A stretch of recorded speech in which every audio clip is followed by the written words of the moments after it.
Good morning. Welcome to the third edition of the Itaú Day. My name is Renato Lulia, Group Head of Investor Relations and Market Intelligence at Itaú Unibanco. In this meeting, we'll talk about everything that's behind the figures that we present quarterly. Today, you'll have the opportunity to learn more about the development of our business, how it's progressed, and where we are moving toward consistently and always securely. To do this, we've divided the agenda of this meeting into three major sections. First, we'll have a conversation with the co-chairmen of the board of directors, Pedro and Roberto.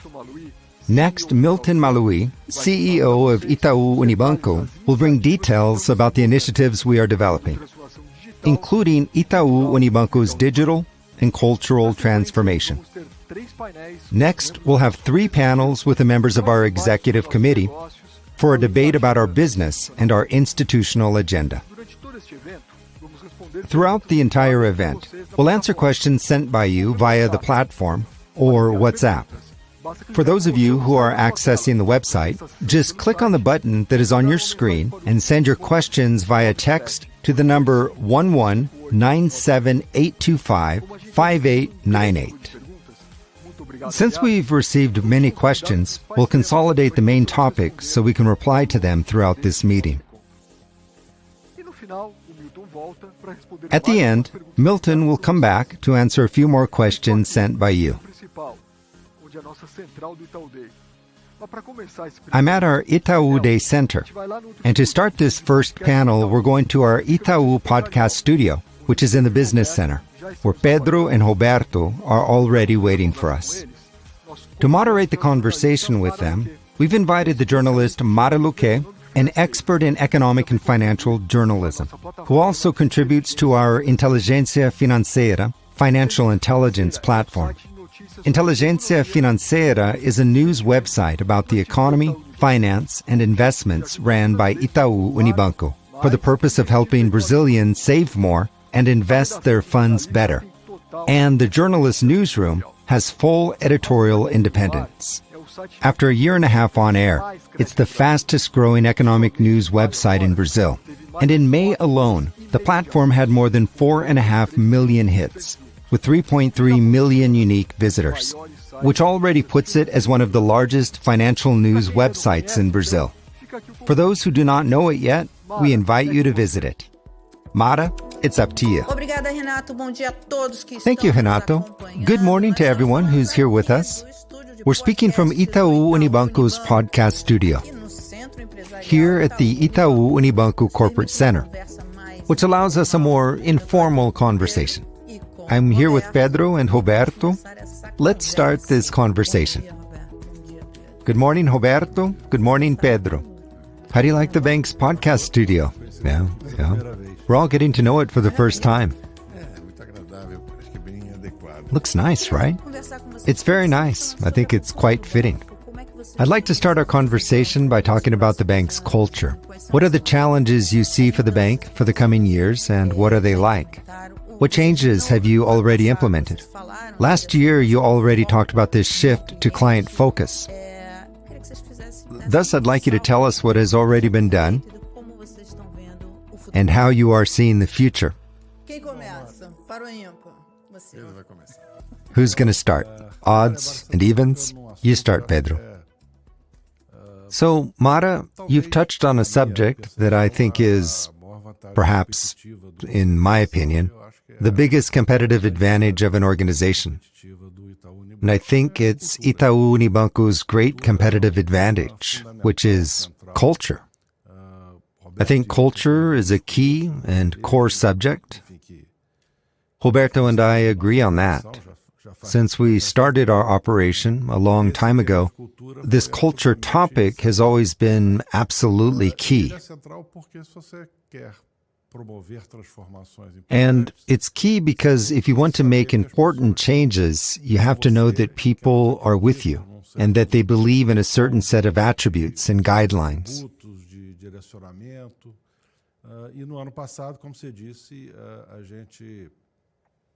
And last year, as you've mentioned, we proposed what I would call the alignment of our culture. This was the third stage of a process that began in 2010, when we launched a great effort to show what were the attributes that we wanted to pursue.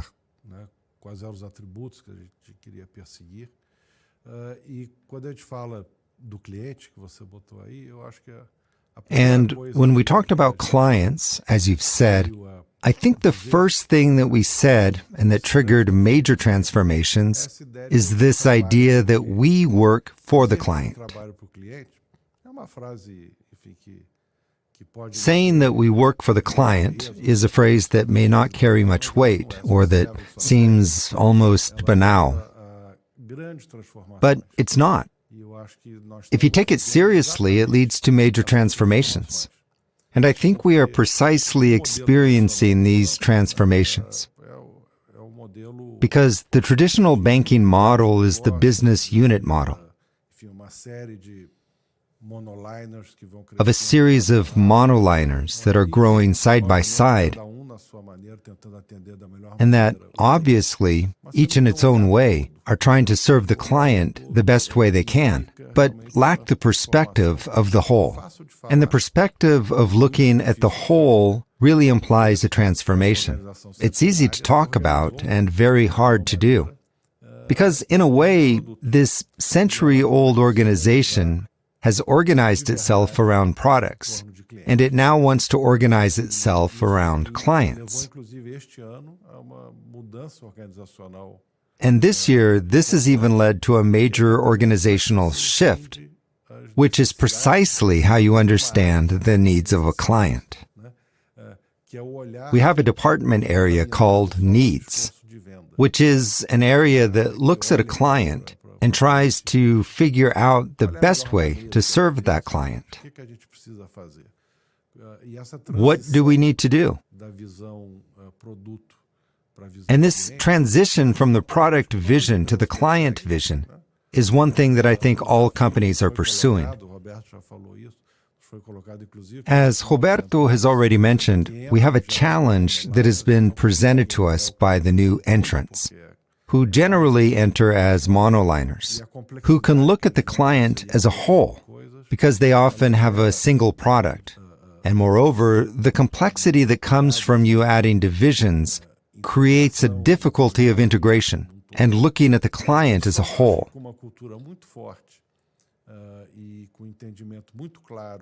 Only with a very strong culture and a very clear understanding that we have to follow this path can we make this leap. And I think we're making this leap. Roberto, I'd like you to add to what Pedro is saying regarding the client focus. A distinctive feature is that the bank, as a century-old organization, has generations of clients, families. And you've been serving from the grandfather to the grandson. Anyway, is this a plus or a minus? Look, I see the theme of culture, as you rightly said, as key. The world is changing, and we have to adapt, keep evolving as well, as the world is evolving. The culture of the world changes, and we have to change as an organization to adapt, to evolve, and to prosper in an ever-changing environment. There are clearly features of our culture that go back to the beginning, when the bank was founded. By continuing the work of our ancestors here at the organization, I think they had some values that remain valid to this day. I emphasize ethics as a value that's always been present in our organization. Let's put it this way. The carefulness of keeping a strong balance sheet, a strong organization to give it the ability to grow, are elements that have been with us from the beginning. But at each moment, we add more by giving more weight to some aspects than others, due to the change of circumstances that forces us to adapt. With this in mind, I'd like to go back a little to Pedro's initial point, that this is Itaú's major competitive advantage, because we know how to adapt to each moment. When Darwin formulated the theory of evolution, he didn't say that it is the strongest who survive. It's the fittest, those who know how to adapt to each moment in time. So, in this sense, culture has a huge weight for us, and we need to evolve the culture and adapt it to each moment in time. Currently, we are experiencing a huge change in the financial market, brought in, I basically think, to keep up with the change in technology, which has created a way in for new market entrants. Some quite successfully, and that forces us to take steps forward. I think we've been moving forward by looking deeply at this new competition so that we can also evolve. These are the biggest challenges, but we like challenges. We like to keep changing and adapting to the new world. And I think the outcomes that we've gotten in recent years show precisely that. This process of technological change began way back. And I think Itaú Unibanco has been able to adapt and evolve. I think we're on a journey of great evolution and great transformation in the bank. Now, I think Milton has introduced that full priority on clients. And it's not a hollow phrase. As Pedro said, it's much more than a phrase. It's a bank that is fully reorganizing itself so that it can have precisely this needed focus. It is the entire technology infrastructure being fully revamped so that we are able and can really provide this type of service in order to understand the client that much better. I think we're on this journey, but we're not there yet. There are still important challenges ahead. And I think we are on the right track and in the right direction. I see Itaú Unibanco standing out from our traditional competition, and I'm very optimistic about the bank and the path we're taking.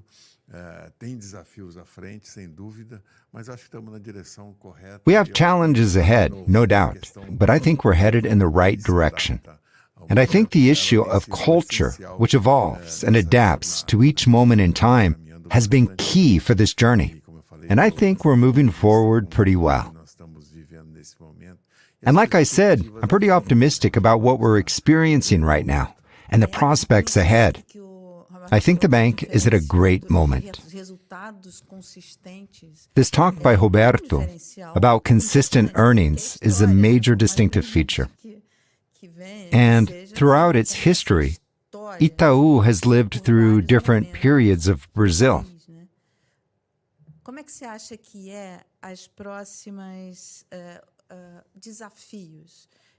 How do you see Itaú Unibanco's next challenges and distinctive features relative to its competitors? Mara, let me go back a little to what we've been talking about. When we say we want to focus almost obsessively on the client, it's not because before there was no such understanding. There's a phrase that I've learned from Roberto, which I like very much, which is, the bank will be the size that clients want it to be. So that's in our origin. It's in our DNA. Now, what we need to do is to be able to keep up with this real client need at a century-old organization.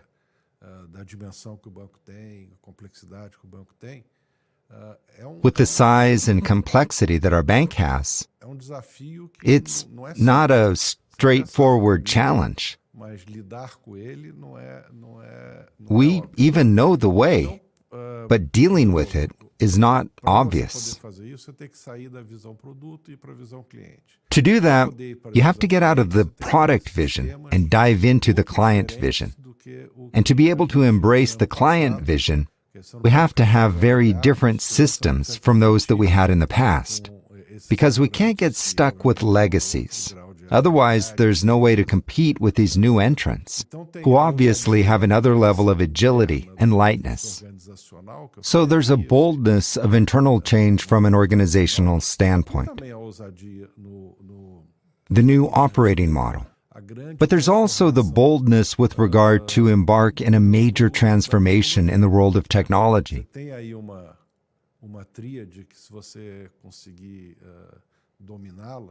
We have a three-pronged issue. which has to do with artificial intelligence, the cloud, and data. And those who actually understand this and stay ahead will be far ahead of those who do not pursue it.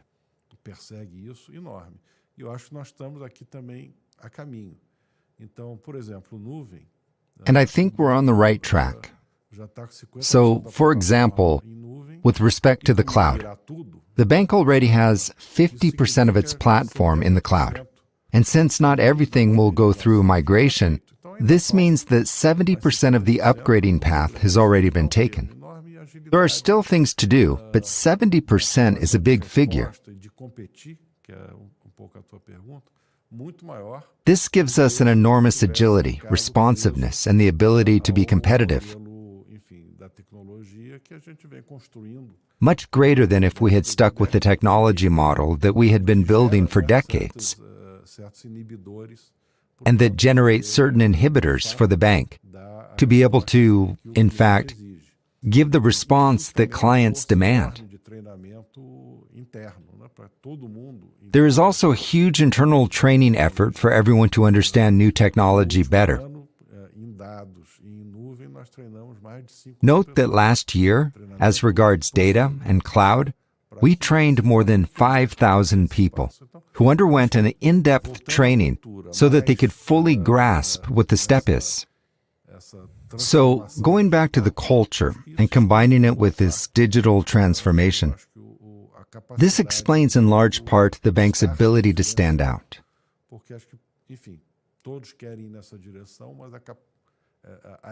Because I understand that everyone wants to go in that direction, but implementing it is far from simple. I think the bank is very good in implementation. Once the plan has been laid out. And the plan is laid out, and we are moving forward. Just one final note. One of the ways you have to measure client satisfaction is the NPS. We launched this measure about 4 or 5 years ago, and we have gone up 20 points in that period. It is a very significant figure. And today, almost 60% of the bank's business areas are at a level of excellence, and the other 40% are getting closer. So how do we compete? We do this by ensuring that the client looks at the bank as a true, legitimate partner, with solutions suitable to their needs, no matter what type, within the financial services and products that we offer. Roberto, in 100 years, there have been a lot of changes. I mean, the world changes, the environment changes, and you are used to adapting and going through these changes, so much so that you are turning 100 years old. So, doesn't that scare you? No. I think that we've already gone through several transformations in the financial system, and we've come this far because we've always known how to adapt, how to face and overcome these challenges. The challenge at the moment is to adapt to this new market, the new situation. And I believe that we are doing it very well. It's a transformation challenge. We are transforming ourselves into a more agile, more client-focused organization. And to do this, it's not enough just to want to do it, as it requires a series of measures that are being taken by the bank, are being implemented by IT. And the way we are organizing the bank, and the way we look at, measure, and set our targets. For example, a topic that has been very important in this transformation within the central administration was how to organize the bank into communities.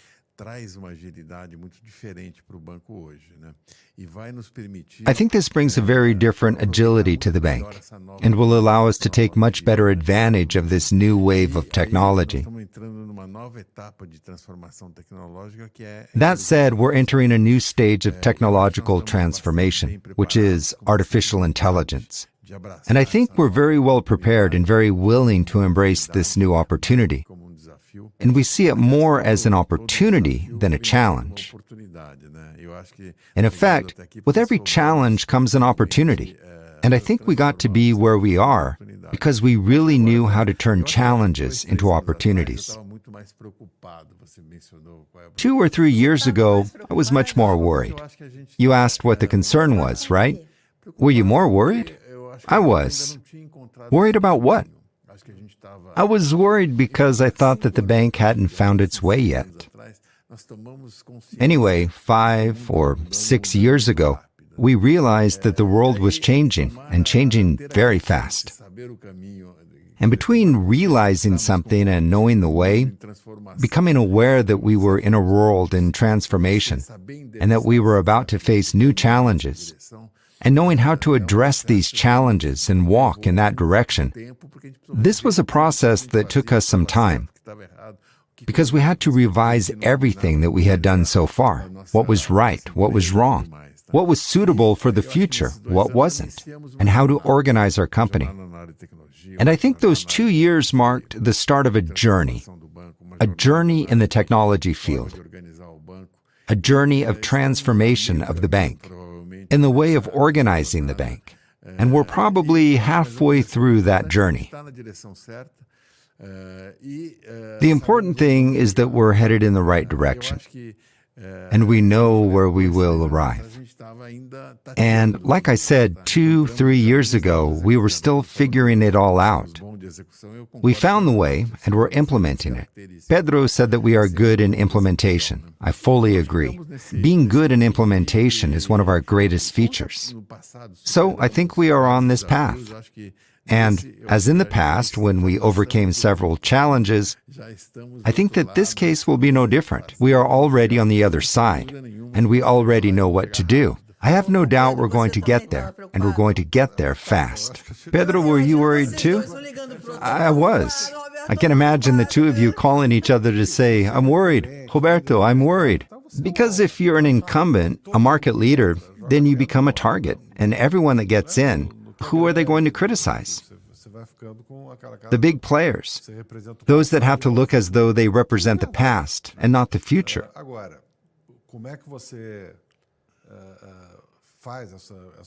Now, how to make this big change, this big transformation? It's not obvious. There's no formula or examples to follow. There's no way to copy one or the other. And I think we're finding a solution that is our own. And it works. And the evidence points in that direction. So I think you touched on yet another competitive edge. I think that today, Itaú Unibanco is a bank that is much closer to what is necessary to have to compete properly in this market, where the demands are different, the requirements are different, where the examples of the client's relationship with all their suppliers has changed.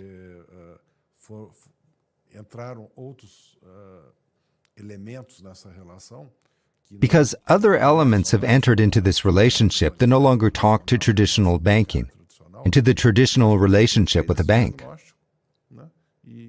So I think we've made this diagnosis and started moving. And again, that's about the culture. It's the way we work. It's the impact of all this on technology. It's the technology that allows you to change the way you address clients and product. So I think we've come a long way.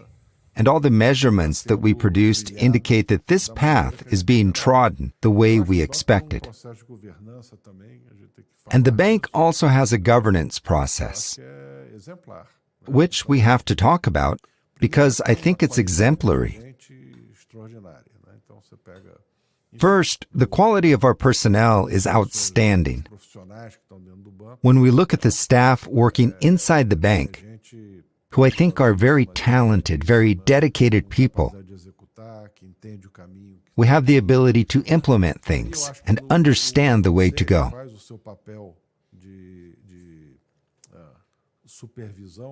The board plays its oversight role very well through the board and through its committees. So going back to traditional banking and risk management, I think the bank has extraordinary risk management capabilities. I think the bank has mastered the levers and can understand the earnings it can expect in the coming quarters and in the next year, and can deliver what it is committed to deliver, because it has been developing like this over time. So all of this put together is what gives us this confidence that Roberto is talking about, and we are heading in the right direction.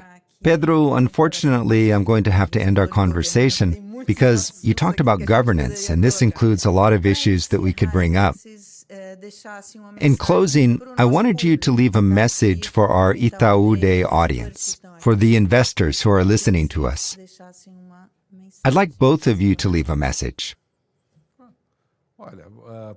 Can you start, Pedro? Well, to everyone who's here at Itaú Day, I think we are completing another cycle of deliveries. And I think we have the right team, from the CEO to the executive committee, and obviously the teams that are assembled from the executive committee of competent, engaged people who understand the challenges and who respond to these challenges boldly and competently.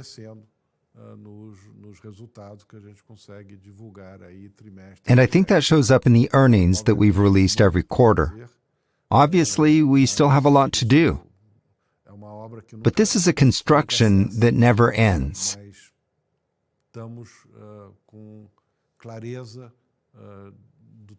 And we are clearly aware of the size of the bank, the challenge that the bank has to face, and the response that the bank is able to give to these challenges.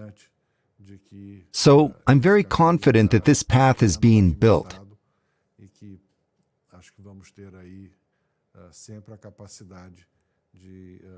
and that we will always have the ability to deliver the earnings that we set out to deliver.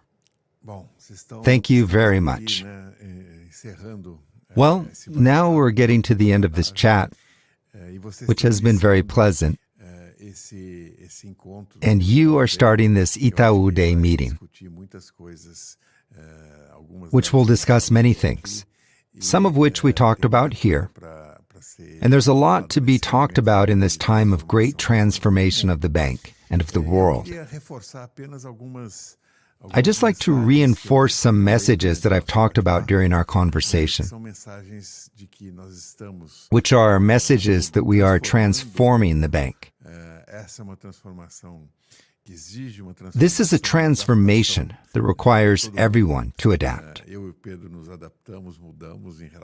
Pedro and I have adapted. We've changed from what we used to be not so long ago. And I think that you are also in this process of adaptation. Because if we don't change together, the bank does not change.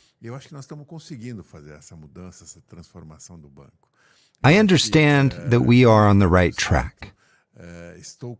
I'm confident and optimistic about the bank. And I think you can also be optimistic and confident. We have a lot to do. As I've said, we're heading in the right direction, but we are not there yet. We have a goal, a road ahead for us all. We know where we want to get, and we are going to get there. I'm counting on you. All the best, and have a great meeting. Well, we have to close now, but the conversation was very good, and I hope you guys enjoyed it. It's our very first podcast, but several more will come. Everything we talked about here, all these issues we went through, will be addressed in depth throughout Itaú Day. Let me say goodbye, and thank you both for the conversation. It's very good to be talking to you, and I hope you enjoy Itaú Day. It's over to you, Renato. Thank you, Mara. It's always a great privilege to have Pedro and Roberto sharing some of their vast experience. Following our meeting, I give the floor to our CEO, Milton Maluhy. Milton, welcome to our long-awaited Itaú Day 2023. It's up to you now. Thank you, Renato. Thank you, Roberto. Thank you, Pedro. Good morning, everyone. It's a pleasure to be here with you in our third edition of the Itaú Day, an event to which we've dedicated much time and thought. We've prepared our program with great care to share with you what has been our agenda, the progress we've made since last year, and all the challenges we face. I'd like to tell you that in this Itaú Day, I'll not monopolize the agenda. The idea is that I'll provide an introduction, talk about the key topics. But the purpose today is to share with you the vision of our group, of our executive committee, of our group of partners, who are those that are here with me every day. Because, as I say, here at the bank, we have each other's back. So in the same way, I'm here representing our 100,000 employees, our 100,000 YouTubers, not only in Brazil, but all over the world. Our executive committee will also represent all our YouTubers here today. Therefore, I highlight the first aspect, which has been the driver of transformation, our new culture. The new culture was launched last year, and we are now celebrating this first year with massive results. Measuring the results of cultural change is always very difficult. We measure it based on attitudes, actions, the way we see our teams engaged. And we always say here that a happy and engaged employee reflects on a happy and engaged client. We've hit historical peaks for ENPS in the bank, which is the Employee Net Promoter Score.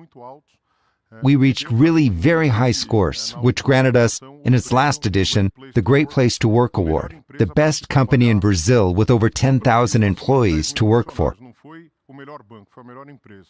Not the best bank, but the best company. We've been receiving important recognition as a company that makes room for innovation. We ranked 8th in a renowned publication in the United States and in Europe. We were very proud of this recognition, but we believe that, as we say here, we've made only 20% of the journey. Culture is every day, all the time, and we must keep moving forward in this journey. So the challenge for this year and for the coming ones is to adopt the new culture and ensure that we'll manage to introduce the new culture to all employees of the bank, regardless of the geographical distance. Everybody must act according to the new culture. It's not the responsibility of the CEO, but I understand that it's my primary role. I strongly believe in the top-down approach. Culture changes by example. But this is the work of all leaders. And Sergio Fajerman will talk about this. He'll give more details. I'm just giving a spoiler. This cultural transformation is based first and foremost on a real obsession with the client. The word is really obsession. We've been working on this dynamic with the client for some years, of understanding and measuring the client experience in all channels, with all products and all transactions. And we've been able to go forward. Recently, I showed that over 60% of the businesses are already at the level of excellence, with an over 70-point NPS, but we're not satisfied. We discuss a lot about performance, consistency, and we'll go after it. We'll reach 70 points for all businesses of the bank. We have targets to achieve until the end of the year over next year, and we'll continue to be highly focused. But for us to deliver to clients what they really expect, we have to compete and keep moving forward in the journey for the transformation of the technology platform. And this is one of the drivers, this modernization, all this componentization of our platform, the broken monoliths and legacy systems, and taking our technology to the cloud. More than 2/3 of the legacy systems, those that are relevant to our clients, are already running on the cloud, providing speed, agility, and incredible capability of responding to the client's needs. And more than that, our data lake, where we have our data, operates 100% on the cloud, so that we became a data-centric company. That is, a company that looks at data and works with data all the time. Deep down, the challenge before us is to turn into a bank dedicated to each and every client, rather than providing mass services to segments. That is, make each and every client feel they're an individual, unique in their relationship with the bank. More than that, for 2023, we'll keep seeking to increase the NPS scores. Reaching 70 points is not enough, since some business segments already operate over 70 points. But we'll continue to go after it and to improve the assessment, and we'll keep increasing the requirement. Clients' expectations change and technologies progress. So we're here to act and move forward every day, all the time. Also, I talked a lot about data, and we've been developing many tools with artificial intelligence, machine learning. And we understand that these are very powerful tools in the interaction with the sales force, in the efficiency agenda, and in customer experience. We really have to use this technology to benefit our clients. This goes for design, for efficiency, for simplification, and for being more competitive. This goes for all interactions, because in the end, there's a whole framework behind them. We want engaged clients, and we've talked a lot about the engagement machine. The engagement machine is nothing more and nothing less than to make our client become more a client of the bank. From the one with a lower relationship to the one with a highly engaged relationship with us, for whom the bank is the only relationship bank. We always say that 1 percentage point in engagement generates approximately 1 billion Brazilian reals in new revenue to the organization. This is to show you that engaged clients, quality of service, and results go together. Now, we can't forget the other agendas. Flavio will give you more information about our ESG agenda, all the partnerships we've entered into. We want to be the bank for the transition to a low-carbon economy. We don't want to act as a bank that criticizes and reviews the practices of our clients. We want instead to add to the efforts that these companies are already making. So in this process, we're all partners in a common goal. And it's in this spirit that we've been working hard with the Net Zero Banking Alliance. We've been disclosing clear goals. We have a very important ESG agenda in which we talk about goals, diversity, and inclusion. Sergio will also talk about this. We talk about the Amazon and about the social side of the bank. We are one of the companies that make the most donations and carry out important work, both in education and culture, and in several other elements here on the social side. And we also talk about governance, because it's not only about environmental and social issues, but it's about governance issues too. What's important is the way we care for our relationships with investors, for the governance, for the quality of the material provided, for the depth with which we address issues with you, and for the quality of our financial statements. Also, we've been working a lot with what we call an associative agenda. And the purpose of the associative agenda is to improve the ecosystem. Again, to serve our clients well, to complement our offer, to provide a better commercial proposal or a proposal within an ecosystem and a more integrated delivery, which brings value to our end client. And we've made acquisitions, some of them already approved by the Central Bank and the CADE, Brazilian antitrust body, and some in the final approval stage. Our major goal is to serve our client in the best possible way and to become increasingly competitive.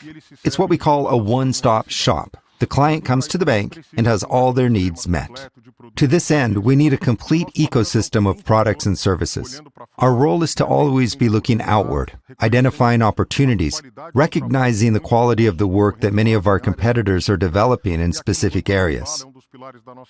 Here in the bank, we say, and this is one of the pillars of our culture, that we don't have all the answers. This brings a vision of humility, of looking inward. It's what I always say here in the bank.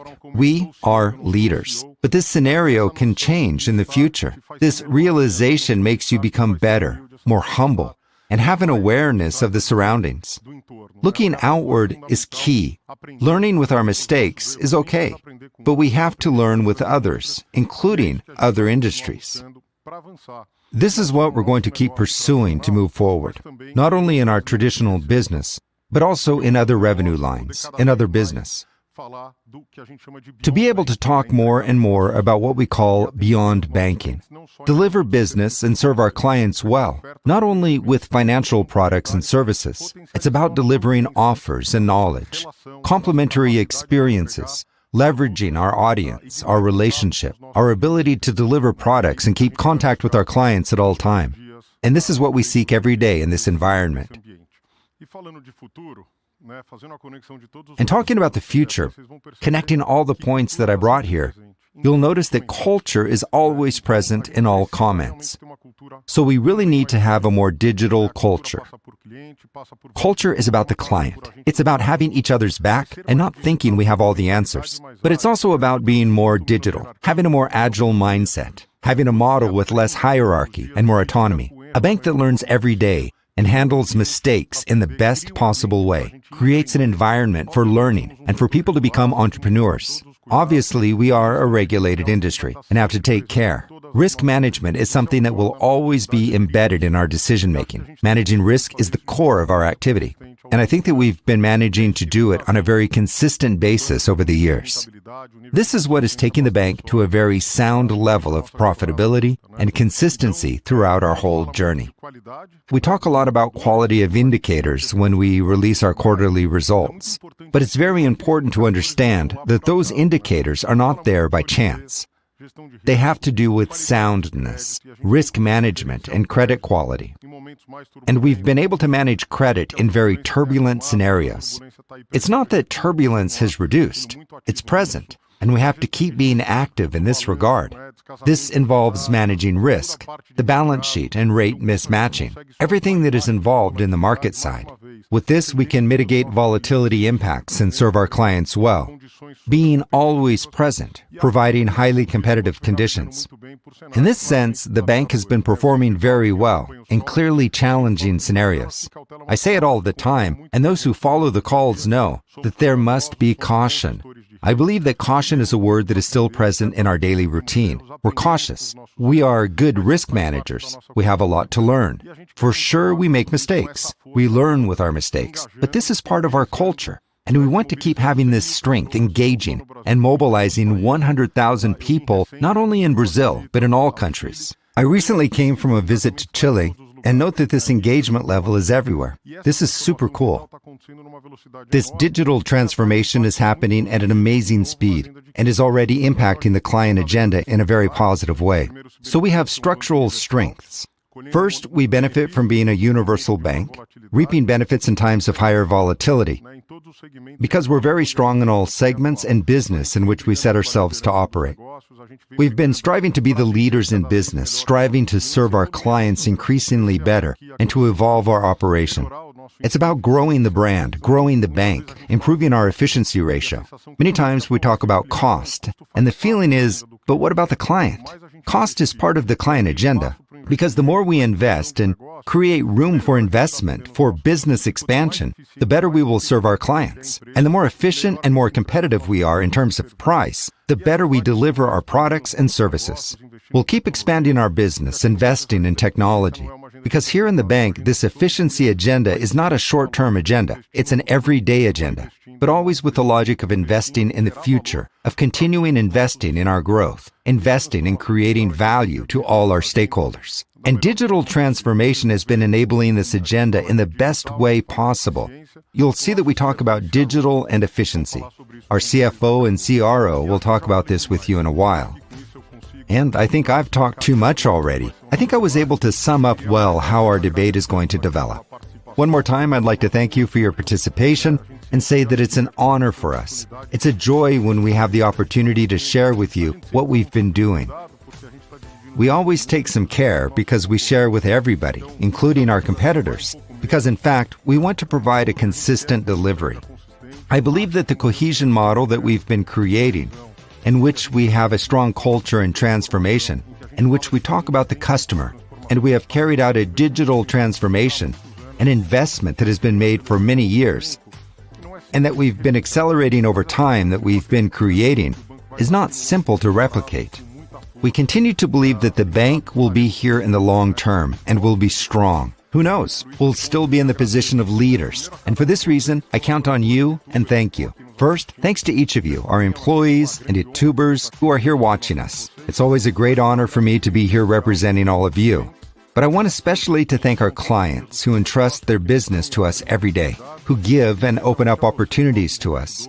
And especially to you, our investors, from individuals to large entities. Thanks for your trust. I believe that we've been taking good care of your investments and will continue to take care as if they were 100% ours. Because here in the bank, we're all partners, everybody working with the same goal and in the same direction. And more importantly, we all work with the same speed, consistency, focus, discipline, client, culture. This is what you will hear about here. Renato, I give you the floor. Thanks once again, and see you soon. All the best to everyone. Milton, thank you so much for your participation. Don't forget that at the end, Milton will come back to answer a few more questions sent by you. Well, we've already talked about the financial markets background, where the bank is looking, and some of our main initiatives. Now we will have a succession of panels with the members of the executive committee, who are here in the lounge of our studio, following everything very closely. They will talk about various topics relating to our business with a forward-looking perspective. For this panel, I invite Broedel, Matias, Vita, and Sergio. Welcome.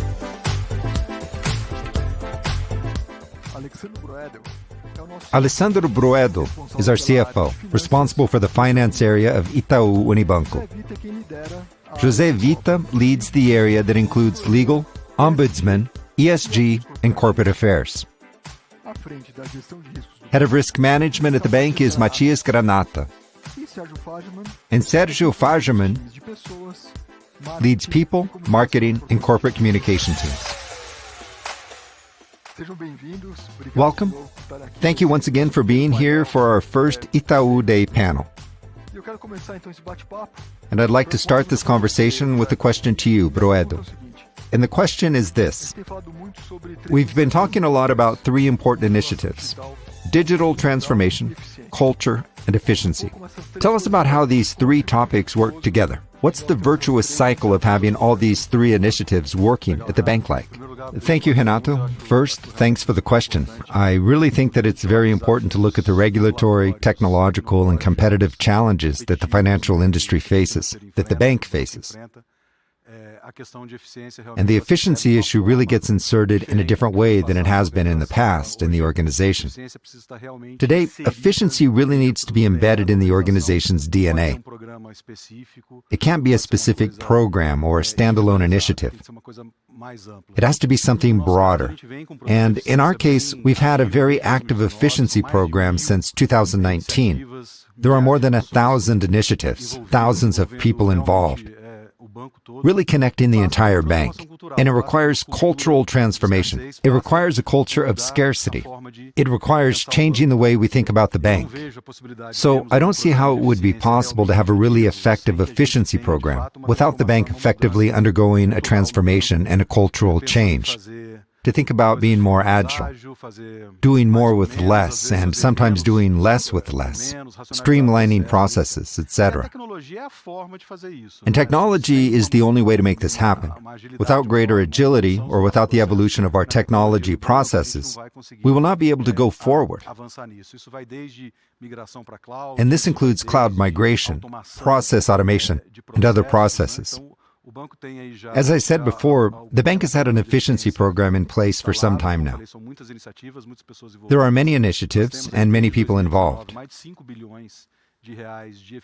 Since 2019, we generated, tracked, registered, and controlled more than 5 billion reals in efficiency at the bank. So I think these things are interconnected. I mean, a cultural change focused on a more agile, more efficient, more client-centric bank. Sometimes I'm asked, what is the relationship between efficiency and client-centricity? For me, it is total. There are two things that go together. Our program is not a cost-cutting program. Our program is a program to improve efficiency, which is a ratio between costs and expenses. In other words, the lower, the better. So I have to both maximize the client relationship and optimize revenue generation relationship for the bank, and cut costs. Poorly served clients will not generate a more efficient bank because they will not want to relate with us in the intensity we would expect. Then I see these cultural issues, digital transformation issues, and client centricity issues as totally intrinsic, connected to the efficiency discussion. For me, it's all part of a whole. It makes perfect sense, and the results are here. The best efficiency rate in our history at the end of the first quarter of 2023. We're quite satisfied with our result numbers, but I still think we have a lot of work to do. As I used to say, pleased with the past and the present, and ambitious about the future. As for the cultural aspect, Sergio will share it with us a little later on. But still, regarding the digital aspect, which obviously comprises the use of data. And the use of data is key for many things, including the bank's risk management. Right, Matias? Which is the department managed by Matias. Matias, please tell us what the bank has been doing and what the bank has been changing in terms of this risk management and data use. Thank you, Renato. When we think about this change that the bank has been doing, of how data has impacted risk management,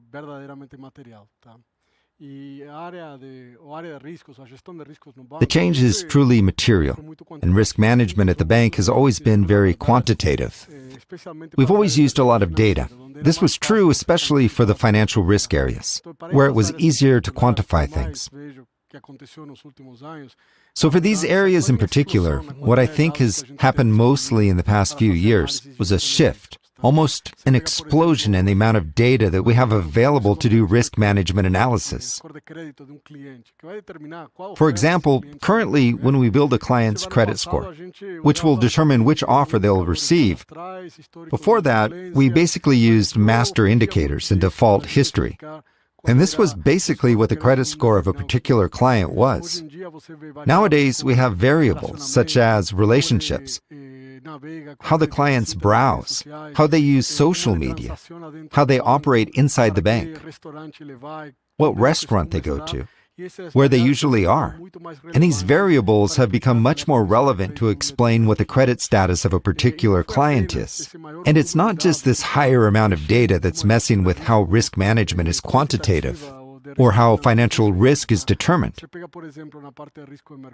For example, on the market risk side, a while ago, maybe 4 or 5 years ago, we would measure risk of the desks that took more volatile positions once a day, and for those more structural exposures of the bank once a week.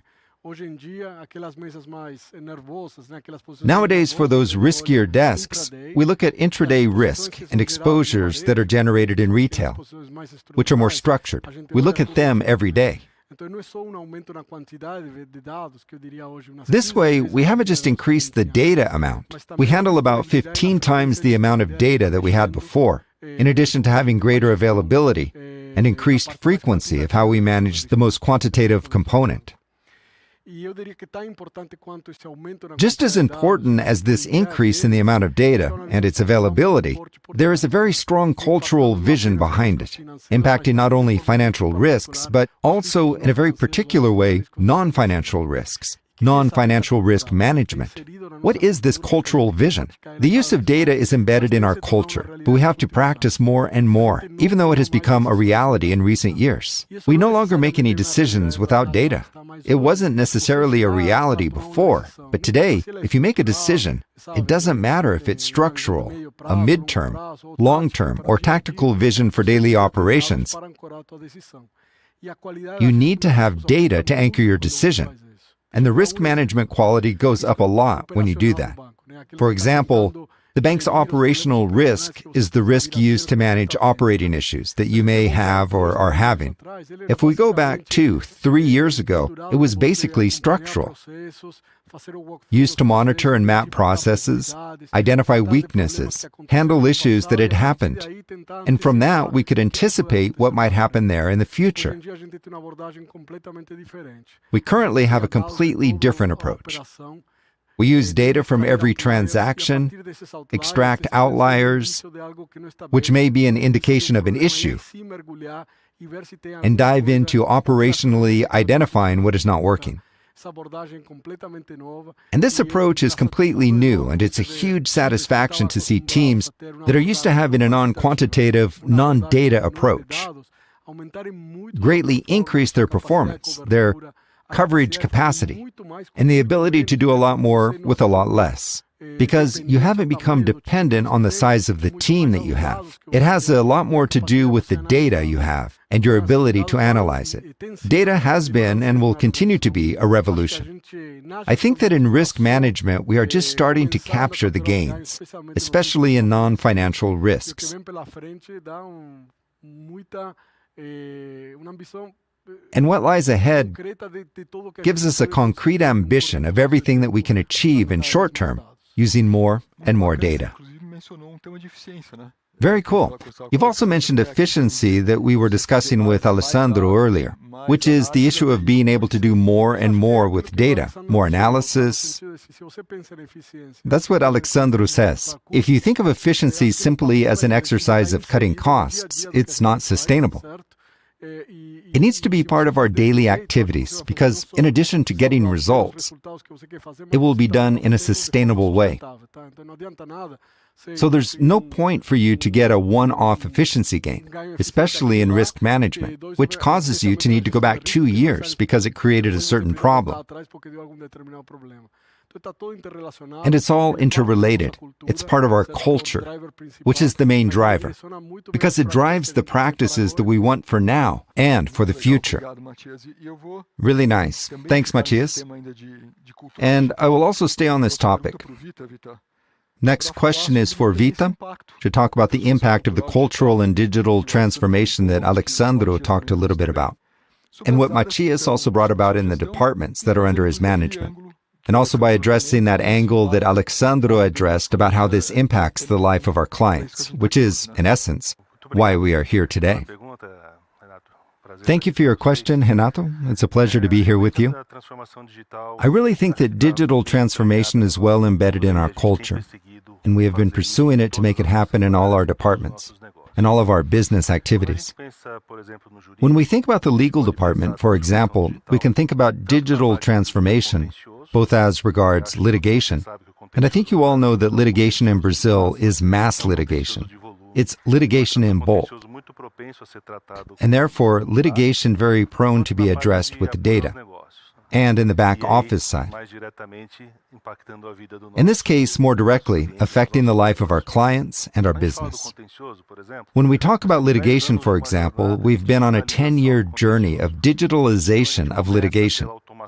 So we have started the process of automation, and currently we are already experimenting, and it is already a reality that we work with data and artificial intelligence. So, to give you some references, we have more or less 70,000 documents per month that are read, interpreted, and classified 100% by artificial intelligence. This does not depend on human review. Let's not forget that a legal document is an unstructured document. Each lawyer has his own way of writing a petition, and each judge has his own way of writing a sentence. For example, it's different from a check, which is totally formulaic. So this was a great challenge, to be able to reach this point. And today, our assertiveness in this type of reading is higher than 99%. And our next frontier, which we are already exploring, is reading and understanding sentences. Currently, 7,000 sentences per month, more or less, are machine-read and interpreted. The machine can tell us if we won or lost, what we won or lost, and why. What's the reason for our victory or defeat? What does this do at the end of the day? We can anticipate litigation movements, and we can have outlier alerts, as Matias mentioned here, to assess risk. So we can see that we have an upward trend in inflows in a certain place, or more expensive sentences and convictions somewhere else, concentrations by region, by subject, by judge. Our response can be more timely and more assertive, and this ends up resulting in decreasing average costs in our litigation, both in civil and labor litigation. And when we talk about business, we, the legal area, have been working hard together with the front office to become a facilitator, a hiring enabler, especially in terms of digitalizing our hiring procedures. Today, we have more than 150,000 contracts signed electronically. When we go to the retail world, we have large operations such as payroll loans and vehicles, with all contracts signed using biometrics. So, despite the fact that we still have a very big challenge in terms of fraud and electronic scams here in Brazil, this provides a lot more security. Also, to give a reference, digitalization not only makes the client's life easier, but it increases security so much that we've reduced objections to contracts and transactions by clients by 60%. When we compare the transactions using biometrics and digital signature with transactions made on paper. So, in line with what everyone is saying, I think that the digital transformation, the digital culture is something that it's really becoming part of the team's daily routine, allowing us to expand our boundaries and increase our efficiency in all operations, and more convenience and security for our clients. This number that Vita mentioned about artificial intelligence and how it helps not to freeze documents, I'll give you a number that will impress you. Do you know how many city, state, and federal statutes are enacted every year that might affect the bank? 60,000 laws, decrees, and regulations. The compliance team had to go through the 60,000 statutes and assess the bank's impact, and to what extent they made or did not make sense. Today, the first screening is entirely done by artificial intelligence algorithms. We have not yet reached the 99% efficiency that Vita mentioned in the litigation part, but we are already at 60%. And improving the models all the time. In terms of leverage and efficiency, this is amazing compared to what we were able to do 2 or 3 years ago. And these statutes that today number 60,000, last year numbered 50,000. And we estimate that next year they will be 70,000. It only grows. So we have a challenge on our hands, but we also have the tools. Excellent example, Matias. Thank you. We've talked a lot about digital, and I'm getting to Sergio now to talk about the digital aspect too, but also about what's behind it. I think that it's no use having the best systems in the world, having the fastest computers on the planet, if the culture behind these systems is not the right culture. Sergio, tell us a little bit about how our culture is developing. We talked a little bit about this. The launching was basically at this time last year. Tell us how this journey is evolving and what we can expect from it. Excellent, Renato. First, I couldn't help noticing, and I was very glad that all my colleagues here are talking about culture when answering your questions. Thank you very much. It's really cool to see the CFO, the CRO, our head of legal, talking so at ease about the importance of culture. And I think that this component is key for our journey. When we think about digital transformation, the first thing I think about are systems and technology platforms, about bringing our systems to the cloud. And really, that's a very important side. But over time, we realized that such an important component has a cultural side to it. Now, before talking about culture, it's also important to bring a core element, which is the client. Digital transformation is about the client, responding quickly to their needs. To do this, we need to modernize our platforms, change the way we organize, and we need to change the mindset and culture at the end of the day. And it's been very interesting to watch this entire process. I think the launch of our culture in the past was a success. And here, I'd like to highlight some key points that have to do directly with digital transformation and with the client. For example, what Vita said about some components that help making opening an account easier, the subscription of a product, have everything to do with the client's culture. Simplification is part of our culture, and it's client-focused. When we talk about innovation, we mean innovating based on the client's need. The client is always at the center, and the way we work and act within the organization has to reflect this. So when we said that we don't know everything, Matias gave an example of how we use data to make the best decisions. Since we don't know everything, then we have to look very closely into data. Before, it was very much like, I think that, but now it's the result of a lot of analysis. It's having the humility to look at competitors, to look at what's happening in the market, and talking to the client directly. This is why we have our communities. We are already almost 20,000 people working on this model, with more autonomy. Knowing how to work independently has also entered our culture. Note that all these components are connected with a digital transformation, which targets, as I said before, the client.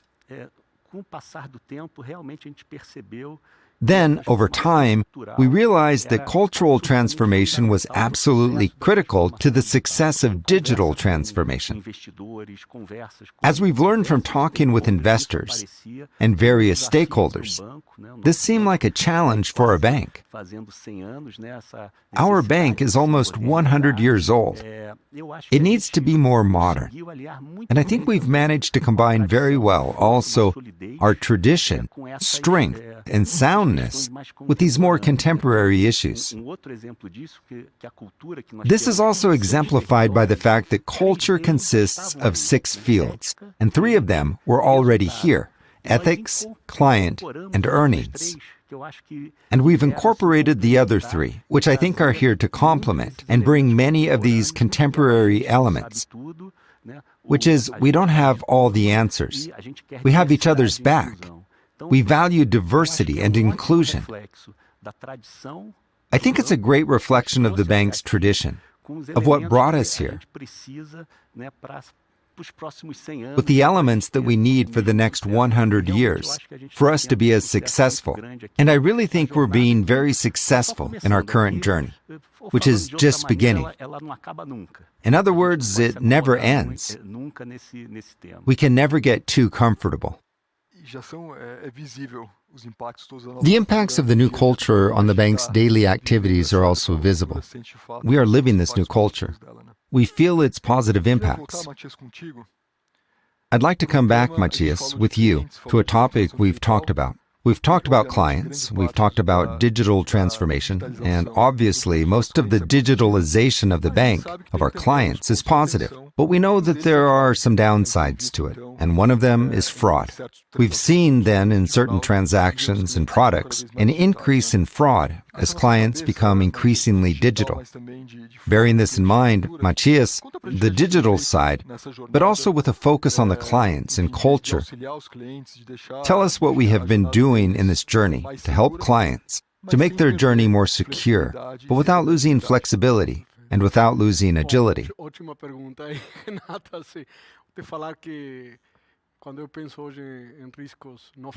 When I think about non-financial risks, maybe that's one of the biggest challenges we have today. And again, no dichotomy. To talk about fraud is to talk about protecting the client in the digital realm. It's to talk about the client, because more and more the client chooses to relate to us digitally. Since the pandemic, this adoption of digital channels has been happening very quick. And I think risk awareness hasn't developed as fast as the adoption of digital channels. A digital channel is fantastic for those who use it. You have the bank in your pocket. You have the bank on your cell phone. Now, little by little, society is becoming aware of the risks that using digital channels brings. Because in the same way that our clients move towards digital channels, so have the criminals. Today, criminals put most of their energy into fraud and scams. Everyone knows someone who has been a victim of fraud or a scam. And what has the bank been doing to work together with our clients and mitigate these risks? The bank basically works on two pillars.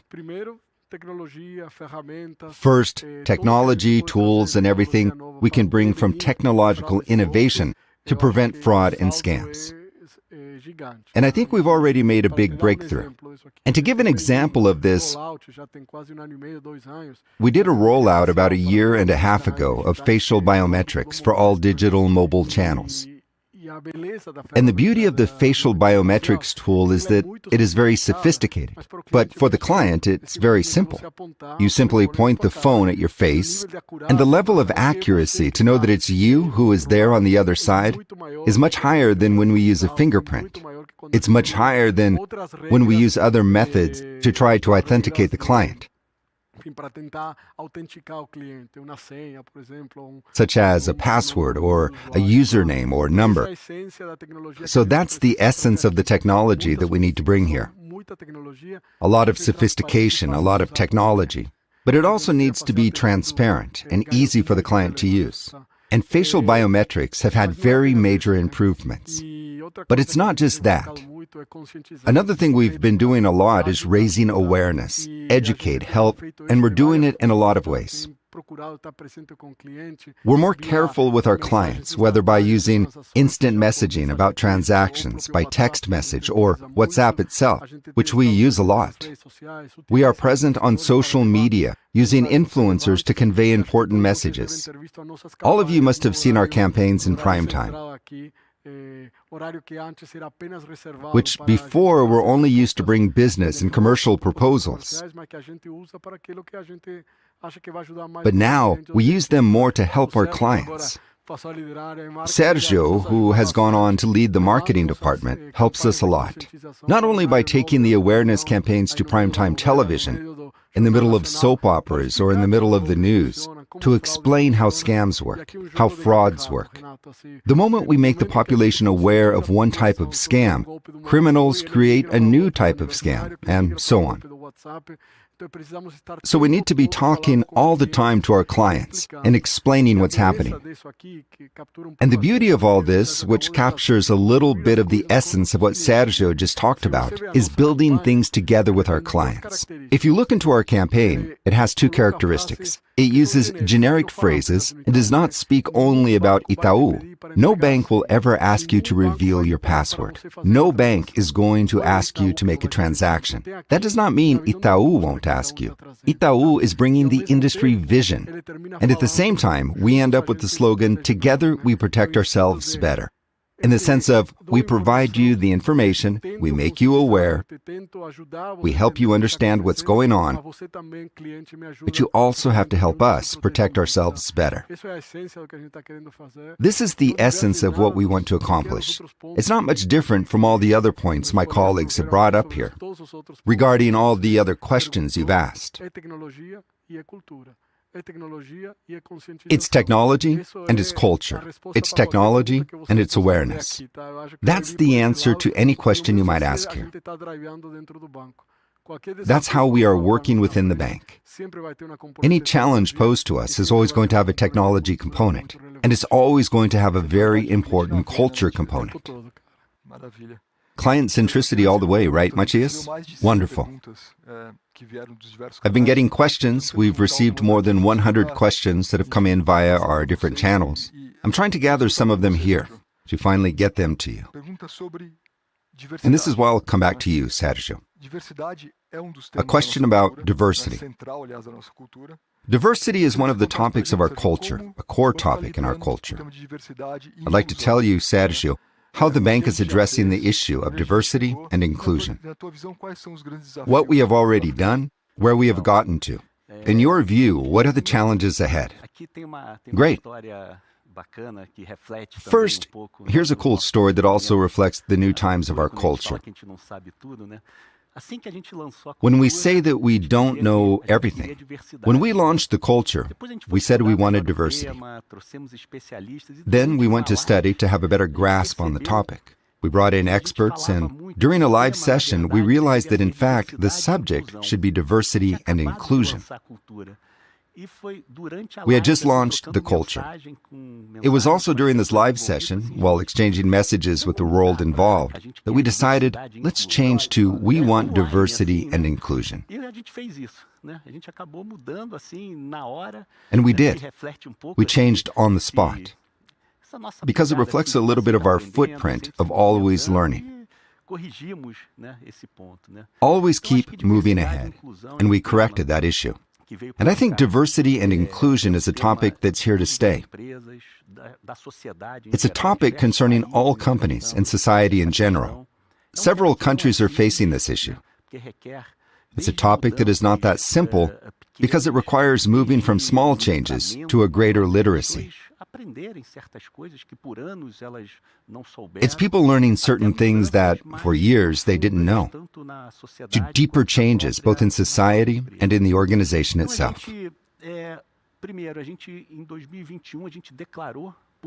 And in 2021, we publicly stated some goals.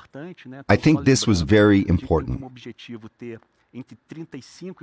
Don't forget that our goal is to have between 35 and 40% of women in leadership positions by 2025. We want to have between 27 and 30% of Black people in our organization also by 2025. We also have hiring goals.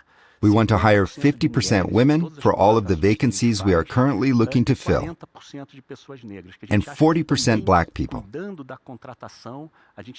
Because we think that by taking care of hiring, we are planting the future here. So we have these two stages that we're looking at. We have several actions. For example, the Succession Committee, which decides who should fill senior leadership positions, has to interview a woman, has to have a woman in the list of candidates. And this is but one example of what has helped a lot.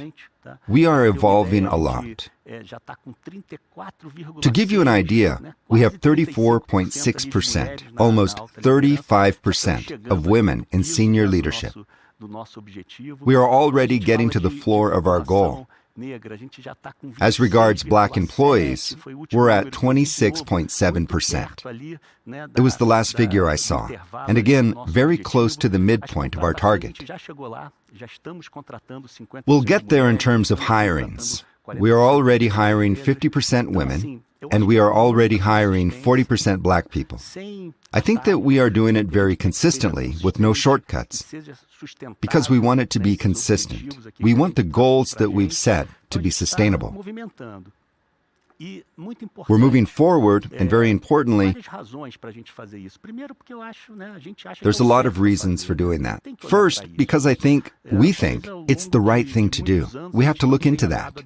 Perhaps over many years, we have not paid enough attention to this issue. So I think as an organization, as a society, that's the right thing to do. Second, Matias was setting the example of the security campaign that we conducted. And thanks for mentioning it. The marketing team will be very happy to hear you say it. But we deal with a very diverse audience. Imagine explaining an issue like fraud or security to the general public, to Brazilian people in general, who come from different backgrounds and age groups. There are people who are more technology savvy and others less. It's very important that we have these diversity of backgrounds and thought.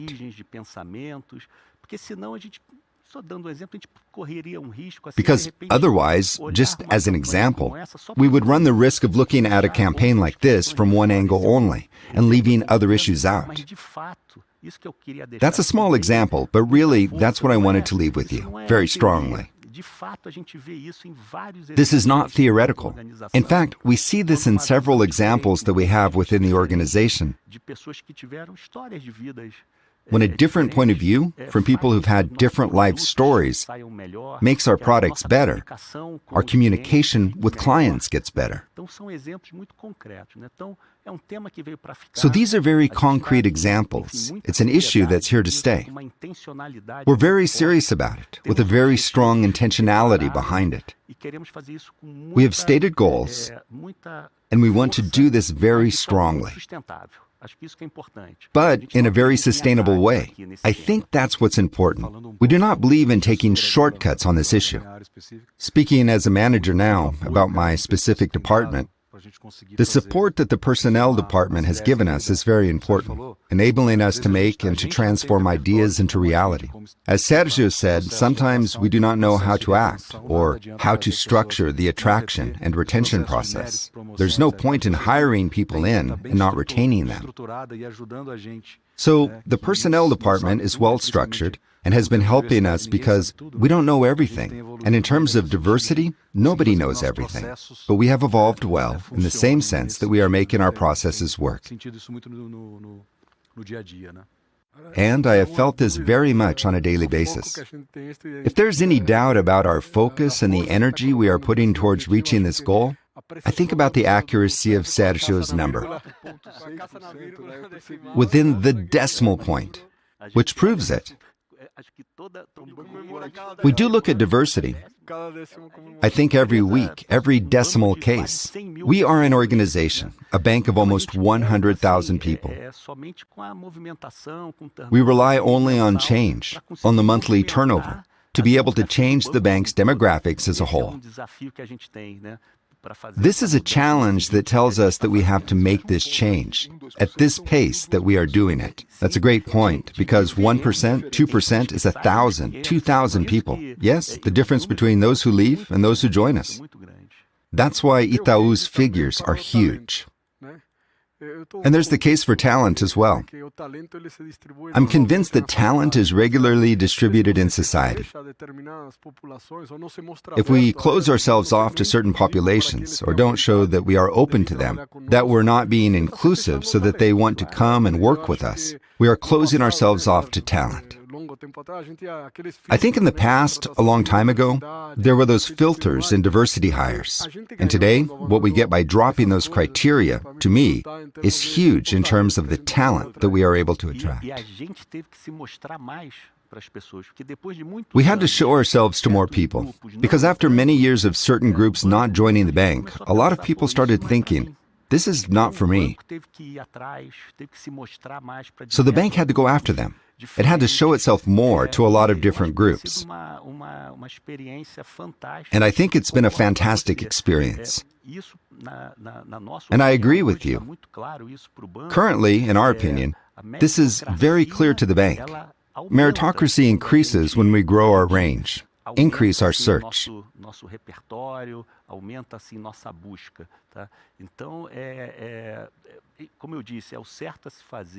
So like I said, it's the right thing to do. It's the best thing for the clients. It's the best thing for the bank. At the end of the day, it's better for society as a whole. We believe it a lot. Perfect. So to end our panel, I want to ask one last question. You said that diversity and inclusion, in addition to being a good business for the bank, which we all agree it is also the right thing to do. This reminds me of ESG. So I'd like to end this panel with a question both to Vita and Broedel about ESG. You look after topics of the ESG agenda. Tell us a little bit about that, Vita and Broedel. What have you been doing? What are the challenges and the main ESG initiatives under your management? I can start.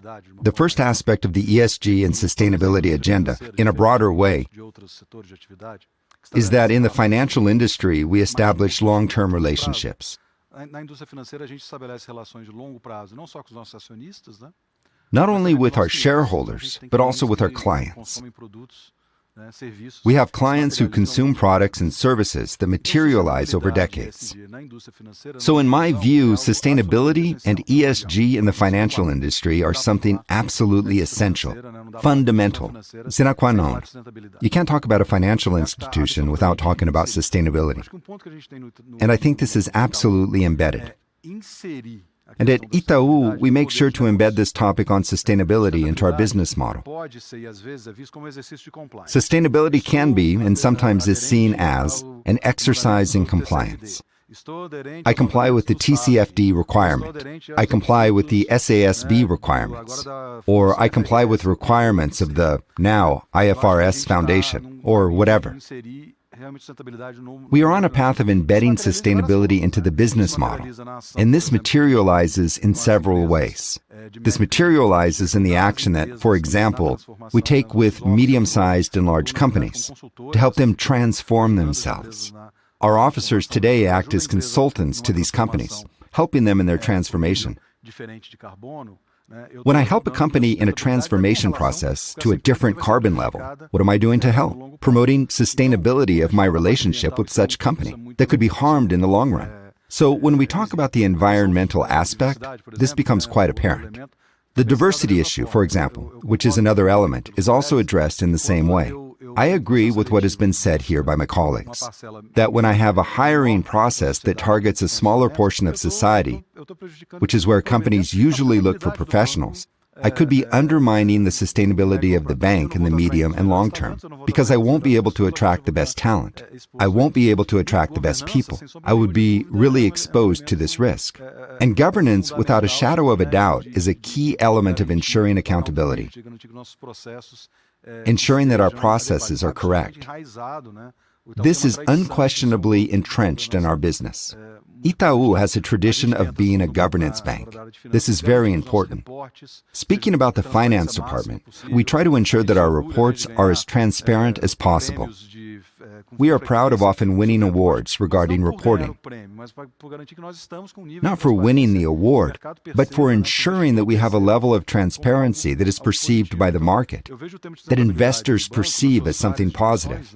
So I see the topic of sustainability in the bank in its different dimensions. We use the acronym ESG for short, but all embedded in the bank's business model.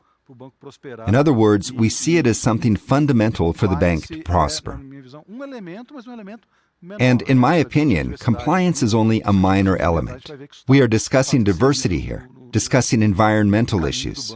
We will see that this is, in fact, part of the bank's history in its first 100 years, and it will continue to be in the next 100 years, as Sergio reminded us. Taking out Broedel's point of view on the issue of embedding sustainability into the business, we also made an important change in the management of our climate agenda, which previously reported to an institutional area, which was Leila's department, who I succeeded in the executive committee. Climate issues are now reported to Flavio, who is our head of wholesale banking. We need to ensure that we comply with the climate transformation agenda, net zero, and we've embedded it in the context of our relationship with our clients. And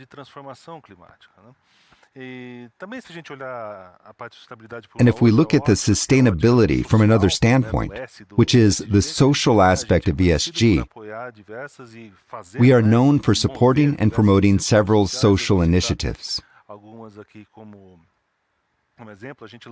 I'll mention a few here. For example, at the end of last year, we launched a university scholarship program for Black students, seeking to encourage and support those who go to university and need a scholarship to be able to stay in the university. We conducted a pilot program with University of São Paulo, USP, once we already had a pilot project, and we conducted the program to expand this project. We already have expanded it to 6 other universities with outstanding results. By measuring the performance of the scholarship students, we see that even though their performance was lower than the other students at the beginning, they surpassed them in the end. This fact is very interesting when you look into the school performance of a person that receives the scholarship. We have a project, perhaps the most visible in this field today, which is our urban mobility project, the Itaú Bike Project. We continue investing heavily in this project by expanding it to other countries. We are even present in Chile with this bike project. We've been able to provide support during the last disaster that happened on the northern coast of São Paulo. Fortunately, we have our summer camp in São Sebastião. the region where the disaster happened. We were able to shelter 80 families who had become homeless because of the disaster for almost 2 months in our summer camp. So the social aspect is a very important agenda for us, and one that we try to push all the time. And to finish up, Alexsandro, on the governance aspect, you provided good insights into our governance with investors. But our corporate governance is also very strong. It's rooted in our way of doing business, in our way of making decisions, to actually ensure accountability, to ensure that the best decision is made all the time. So I think this is it. As Alexsandro said, and he summarized it very well, ESG is in fact ingrained in us and is part of our way of doing business.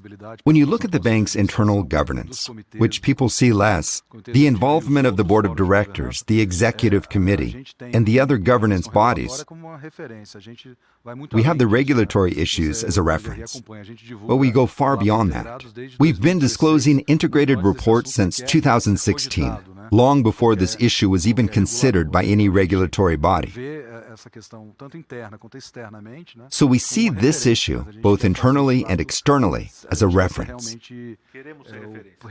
But what we really want is to be a benchmark in terms of governance issues.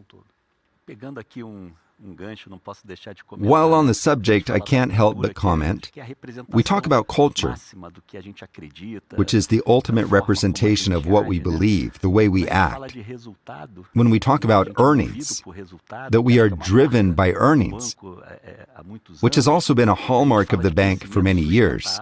We talk about sustainable growth. And ultimately, we end up saying that to be an Ituber is to generate a positive impact for society. I mean, that's part of the culture in earnings territory. I think this sums up a little bit the speech of Broedel and of Vita. I think it gives an interesting closure here. I couldn't think of a better line to close our panel. Thank you. And with this, then, we close this first panel. Thank you very much for your attendance. There is much more ahead. We are just starting the day.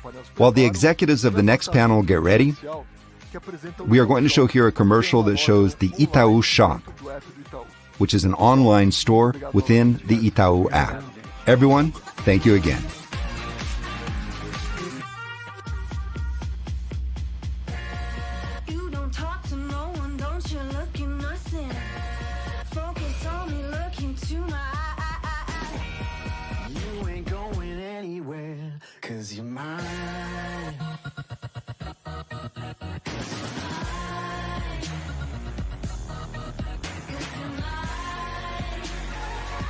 Chegou o Itaú Shop. É no app, é seguro, é feito com você.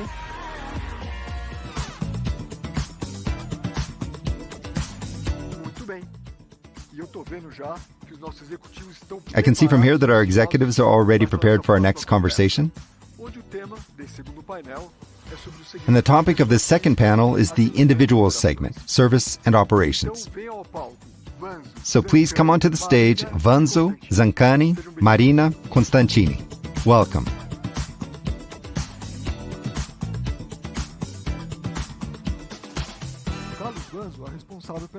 Carlos Vanzo is responsible for retail banking and insurance. Marina Bellini is in charge of operations. Alexandre Zancani is the leader of the retail banking products and credit areas. And Carlos Constantini is the head of wealth management and services at Itaú Unibanco. Thank you all. And let's go straight to the first question in the second panel of our Itaú Day. Let me just remind you that as we've received many questions during Itaú Day, we'll try to consolidate common topics and cover as many questions as possible during our chat. And the first question couldn't be any other. So let's talk about clients, more specifically about client centricity. I think this question applies to the entire panel, since it's about actions that guide our pursuit of client centricity. Over the years, we've seen a significant improvement in the bank's NPS. And much has been done to improve customer satisfaction across different channels and products. So asking the whole group,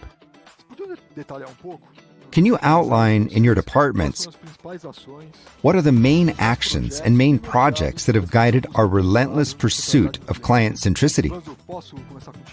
Vanzo, can I start with you? Let's go. Thanks for this great question. It's awesome to be here with you all. Client centricity is a strategic and cultural pillar of our bank. This is what drives all businesses. This is what guides our discussions, our investments, our priorities, and also our client base, a base of millions of clients. Knowing each and every client in depth, each and every group of clients has become paramount, because behaviors and needs have changed significantly. It's important for us to know the client's moment in life, so that these changes become a way of meeting their needs.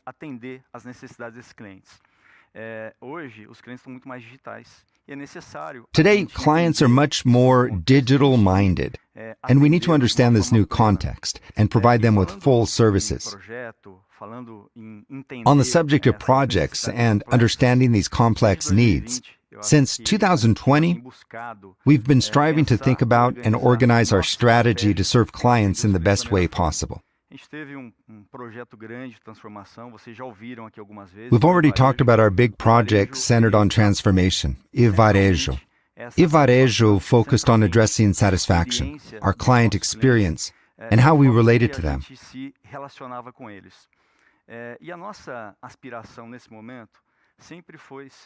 Our ambition right now has always been to be a phygital bank, taking advantage of both digital and physical elements, bringing the best of both worlds to the client, and at the same time ensuring a key feature. The decision is up to the client, how they want to be served, when they want to be served, and the best way to do so. Adding this element to the client relations is key, since this goes beyond the transactional and conventional product, a mere day-to-day service. This is about a much more specialized model, which adds a very complex ecosystem into the service process. This channel integration is key for us to be able to meet our clients' expectations. When I talk about this complexity and model variables, I'm referring to our traditional branches, which can be broken down into hubs and satellites. However, we always have to think about the specific market, the type of client. We have to think about our environments at Itaú, which are less transactional and more business-focused. Thinking about our digital branches, which have an efficient model with some very suitable tooling to ensure proximity and simultaneously bring the possibility of a flexible service hours, WhatsApp, telephone lines, and other tools demanded from clients. We have all this in addition to service centers and digital channels, which complement all this service dynamics. Last year, we teamed up with Constantini's department and launched the Investment Center, a solution dedicated to our high-income clients, in which the main objective is not transactional, but rather offering advisory services. It will be mainly dedicated not only to advising on investments, but also to providing foreign exchange, credit cards, insurance, and other solutions. It's a team of specialists available to serve our clients, however and wherever the latter so want. And to support it all, I wouldn't fail to mention our commercial team, a team of investment and insurance specialists, well-trained and with a profile suited to the moment, who complement this entire ecosystem and bring important balance to this service, respecting characteristics according to the client's profile and their needs. It's such balance between satisfaction and efficiency, which I wanted to bring you here. It's something very important. To achieve such balance, we need innovation and technology.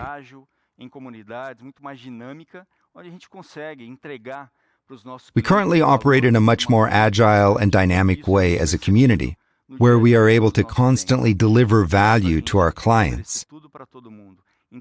This is perceived on a daily basis by our clients. We cannot think of offering all products to all clients. Understanding the client's needs is paramount. Zancani will later speak with much more authority about this point, but I can bring forward the point that it's crucial to understand the groups and their needs, define the value proposal for each group, for each type of client, in a customized and organized way, and bring an integrated vision. Again, it is no longer about a product view. It is a need view with the objective of bringing the client view as a whole and ensure a contextualized approach. The top objective of this all is to bring engagement and principality. I'm talking about NOM, the new operating model. We're very proud of it.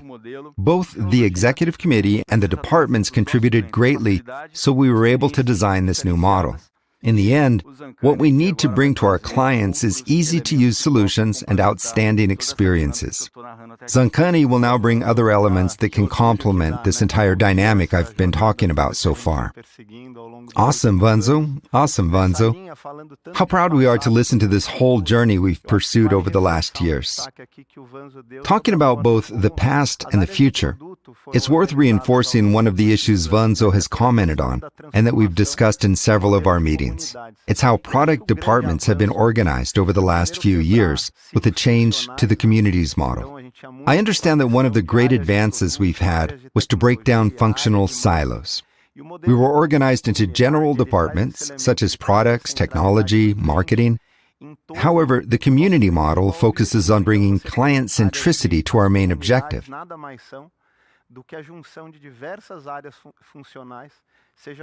Therefore, communities are the combination of different functional departments, such as products, technology, data, CRM, UX, towards a common objective, to meet a certain client need. We have teams that are constantly talking to our clients to understand their issues and needs, and to bring solutions with agility unimaginable a few years ago. So I understand that this was an extraordinary advance. It's important to highlight that besides the focus on meeting the client's needs, there's also all the investments on and around the platforms that meet these needs. The upgrade in our platforms has advanced at an impressive pace, bringing benefits in terms of cost, scale, and timelessness when it comes to having an idea, identifying an opportunity, and implementing it. As our main objective is to meet the client's needs, innovation is constantly tested. We came from a format where we had great ideas, which were then placed in a queue in product engineering, and only later would we understand what was happening, to a trial and test model now, where we're able to observe client reactions and make continuous solution improvements.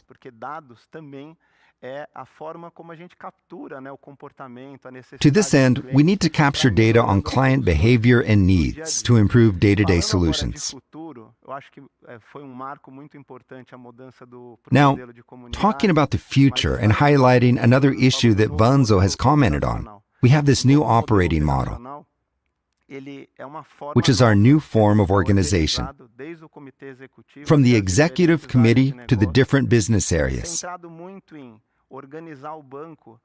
It's focused on organizing the bank according to clients' needs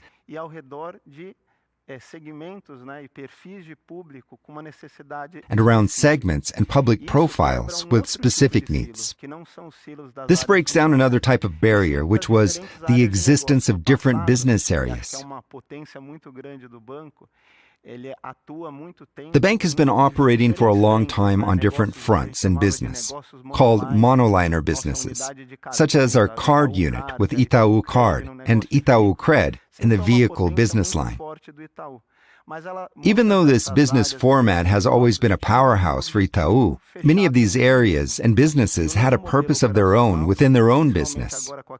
With the new operating model and the creation of the individual's business unit, which is led by Vanzo and myself, we now have an end-to-end view of the client's needs. Therefore, we have the beginning of the relationship when we strive to provide the client with what they need. However, meeting this need is not an end in itself. We have a broad view of the client's life cycle, in which we try to identify their next need.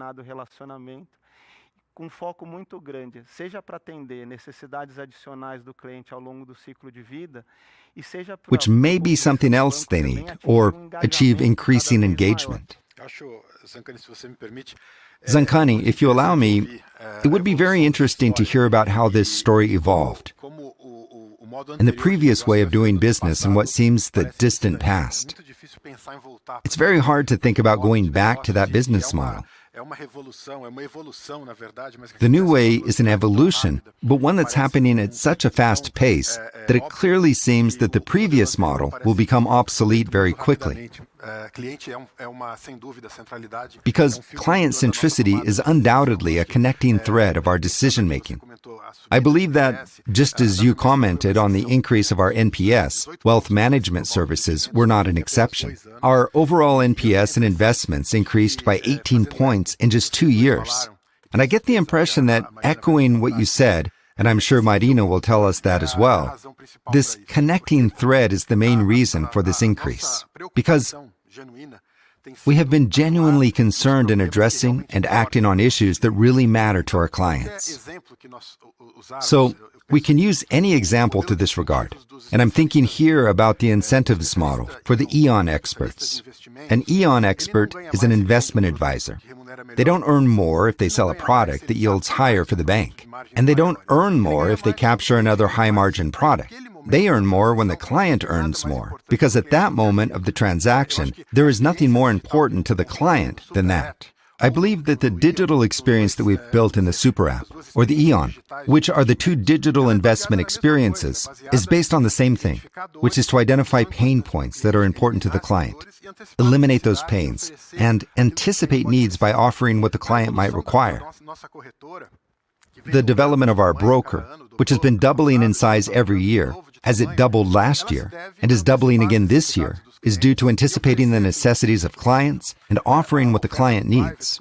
The onshore and offshore integrated global private offer was built this way, because that is how the clients see themselves. Clients see themselves as a global portfolio. They hold positions here, but also positions offshore. It's much better for a client to be able to talk to only one banker, to look at the entire portfolio allocation in a practical way, not to a bank responsible for onshore and another bank responsible for offshore portfolio.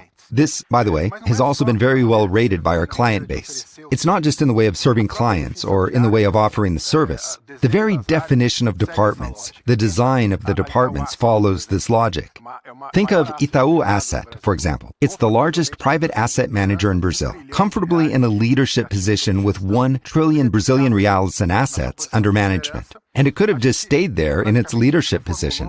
However, we've basically completely overhauled asset management in recent years. Currently, we basically have 4 asset managers within one. A core asset area, which handles traditional products, beta products, benchmarked products, and credit products, which, by the way, are highly valued, has the size and strength to be able to pursue the best for its clients. But we also have a multi-asset manager, which we recently created and is already the market leader by bringing products with an absolute return. We recently created an asset solutions area, which has customized models for corporate, institutional, and individual clients. In addition to our fund of funds, which has been synonymous with open architecture in Brazil since 1997. It was the area responsible for bringing in open architecture, a fully open platform to Brazil. And I think the same can be said of our M&A initiatives. I could go on and on about these initiatives. The acquisition of Ideal aimed to bring a digital broker into our ecosystem. More recently, we acquired Avenue to democratize access to investments abroad. We also ventured into financial intelligence with the creation of Inteligência Financeira to allow us to be able to offer content, which is key in the investment world. Content is part of the investment ecosystem. And I think it would be really good to hear from Marina, because obviously none of this stands if we don't have the bank's support and the back office functions to make it work this way. Very nice to hear you three telling this story. I joined Itaú not so long ago, but I am very proud to see how the client journey is a priority in everything we do. We think about the client's pain, the opportunity, the best solution for the client all the time. We can summarize this in 3 major levers that we've been using and should keep using more in the future, which are deliverables and plans to continue improving clients' experience. The first lever is data, analytics, and artificial intelligence. The second covers streamlining and digitalization. And the third lever, which Vanzo mentioned a lot, refers to a multi-channel experience as a way to be where the client wants us to be, at the time they want us to, so we're able to meet their needs, which challenges us to provide the best service. Some examples will help us concretize this story in the different business areas. For example, can we use data in a painful journey, such as in the event of a fraud or scam? In cards alone, we make 300 million authorizations per month. Using online data, we're able to identify 500,000 suspicious transactions and immediately ask clients whether they are legitimate or not. This resulted in a 7-point increase of our NPS in a painful transaction for the client. Another moment of pain is when you need to file an insurance claim for theft or a natural disaster. What do we have to do? Simplify the process for the client. We shouldn't ask the client for a document that we are able to source elsewhere. We should do everything possible so that the client does not have to contact us, because they have other more important things to take care of. This resulted in a 25-point NPS score for that journey. Talking about client service, we have 200 million interactions with our clients in the call center, and our goal is for this service to be perfect. In other words, whatever the client needs from us, we can do. Using the full data from this monitoring and transcription, we can make corrections before the client even realizes that an action has not yet taken place. Again, a 4-point NPS growth. We talked about data.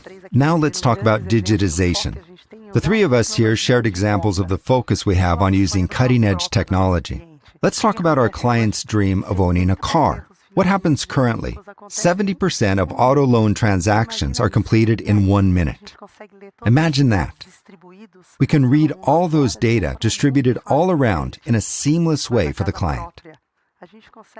The same is true regarding the dream of homeownership. Currently, we can receive all the documents and have all communication with notary offices digitally. More than 90% of the process is made digitally from start to finish. Using technology, making the client's life easier. The dream of increasing assets, which Consta talked about, to have our individual clients from any segment managing their own investments. In just 4 clicks, we open an account at the broker for Itaú account holders. Finally, let's talk about the companies and the wholesale segment. This segment is made up of large companies that conduct intricate transactions. Currently, more than 30% of our accounts are opened on the same day, an NPS of 80. It's almost unimaginable and cost-effective.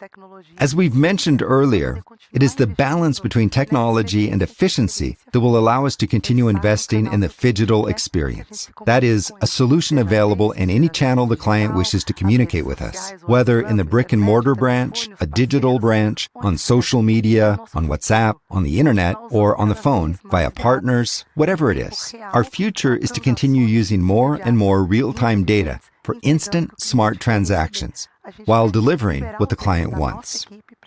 We want to free up the time of our team to always be available and provide more customized service for all our clients. That's the journey we're following, and we believe we can do and deliver a lot of the cool stuff because there's already a lot of cool stuff that's been delivered. Perfect. Thank you, Marina. It's fantastic to see, summed up in this chat, how much has already been done and how much we still have to do, besides everyone's passion to proceed on this journey. Still on this topic, we have this conviction within Itaú that it is only good for the bank if it is good for the client. So we have no doubt that this client centricity journey should also improve the bank's performance. And giving the floor to Vanzo once again, I'd like you to comment on how we hope that all of these actions discussed so far will be reflected in more sustainable and better results for the bank over time. Good, Renato, thank you. It's great to see all this passion and positivity from you, Zancani, Constantini, and Marina. As I've mentioned earlier, engagement and ownership are key elements of our strategy. Our ability to generate results is directly related to our ability to have the so-called customer principality. It's a totally direct relationship, and more engaged customers generate more results. When we look at net revenue, less cost of credit, we're talking about 10 times more. And when we think about churn, it's 4 times less. When it comes to NPS, when we compare engaged and non-engaged clients, where we either have customer principality or not, there are 8 points more. This is indeed a proven winning strategy, as we've already seen in our results. This is where we are directing our efforts. Engaged clients grow consistently across all segments.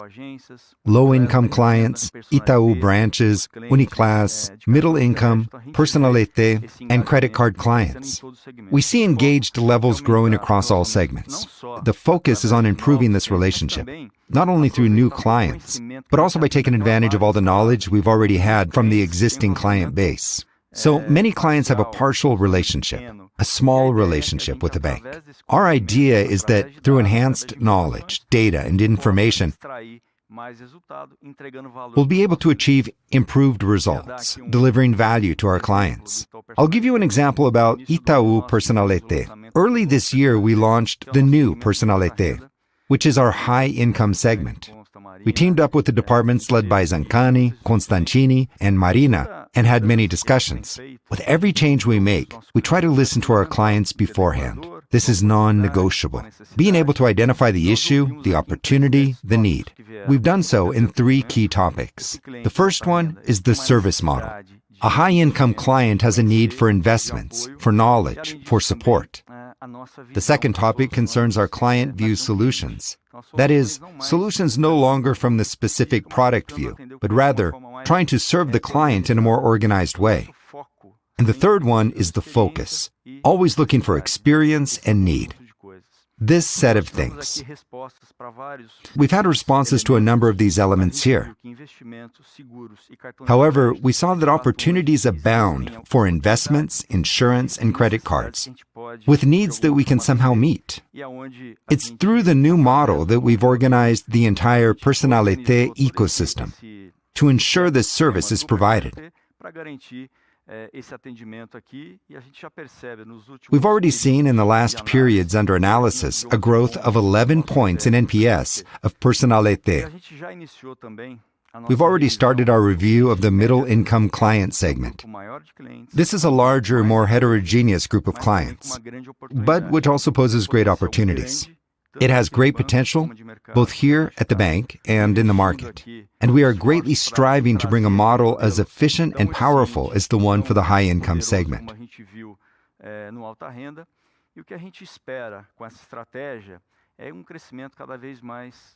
What we expect with this strategy is an increasingly consistent growth in our principality. We'll have a sustainable result over time. Since principality brings a long-term relationship, a more consistent NPS, it promotes our brand, as I've said. I talk about Uniclass and Personnalité, and I also wanted to bring an example of the insurance business. Marina has already commented that we've greatly improved the issue concerning claims by reducing the required amount of information and documents. Previously, an operation that lacked growth, now it has greatly improved, up 40% in the last 2 years, increasing our market share.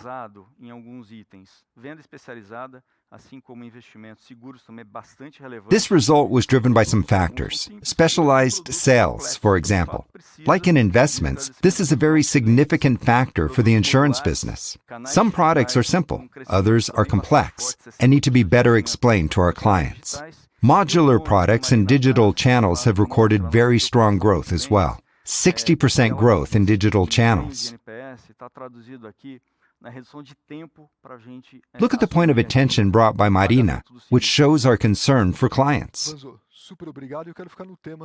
Vanzo, thank you very much. I'd like to continue on this topic because we see opportunities arising in different segments, and we've had plenty of questions from investors about growth.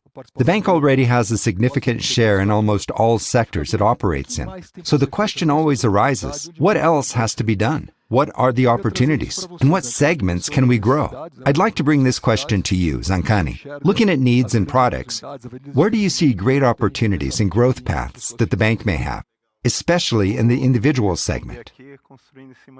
Well, Lulia, I'll answer it by complimenting what Vanzo has said. Sometimes people ask us, isn't Itaú too big already? Do we still have opportunities to grow, since we already have a significant leading role in several businesses? Or is it really about a question of profitability? I understand that this depends a lot on how you see growth. We really have a very expensive client base in the most different market segments, and in the most different regions of Brazil. So growing does not necessarily mean winning over so many more clients, although this is part of our strategy. However, increasing the engagement and principality is our great potential to unlock value, achieve growth, and greater customer satisfaction. We have a significant base of account holders and also of non-account holders. The latter basically having a one-off relationship with the bank, whether through a credit card, payroll loan, vehicle financing, or mortgage loan. We see the potential that this issue has to unlock value for the bank and more cross-sell solutions. However, this does not depend on sales efforts only. The truth is that this starting point is the result of the way we had been structured. Prior to the new operating model, each of these units were separate business units. When we asked who Itaú clients were, we did not have a prompt answer. We had to look at which segment we were talking about, such as Itaú card clients or account holding clients. Now we have clarity on who the individual clients are and what we can achieve with them. A second gap concerns our relationship with these clients. When it comes to cross-selling, we need to understand that some clients relate to us through different apps, or more often, the relationship is not even digital. To bring Banco Itaú and all its solutions to these clients, we make huge efforts from the sales viewpoint. But clients also have to make a big effort, since for each new product that they purchase, they have to identify themselves once again. This is another way to log in, and they have to get new passwords. This topic is being addressed in a very important priority project internally, named One Itaú. It's about bringing 100% of our solutions to 100% of our clients, regardless of how they've started the relationship with the bank.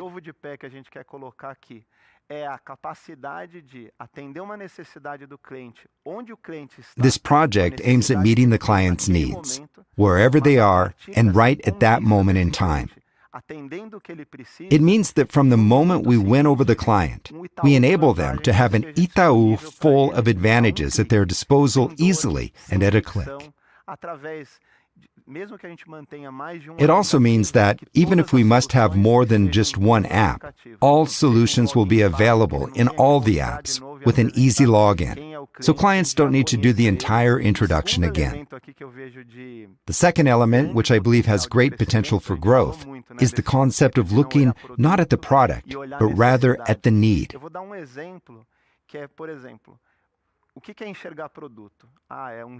For example, when we talk about seeing the product, we are talking about the mortgage product manager. When we talk about understanding a need, we are thinking about how I can meet the client's need, which is to purchase a product. To achieve this, we need to imagine being the client. Nobody wakes up one morning wanting to take out a mortgage loan. People wake up wanting to make the dream of owning their home come true. That's why an external channel strategy is so important. No client buys a property at the branch or via the bank app, but rather at a real estate agency. This is why our external partnerships are key to identify this opportunity at the right moment. And we want to bring the mortgage loan solution to that moment. To achieve this goal, we'll strive to improve journeys. I thought it was so amazing that Marina commented on the entire digitization process of a complex moment in the client's life, which is the purchase of a home. Here in this area, we had an NPS increase to 80 from 30 points, up 50 points at such a crucial moment. But what is our great objective? Selling mortgage loans? Definitely not. We want to help clients make their dream of owning a home come true, and at the same time, move all of Itaú towards a long-term relationship with them. Imagine that we are meeting the need of a high-end client with the capacity to thrive and increasing their net worth.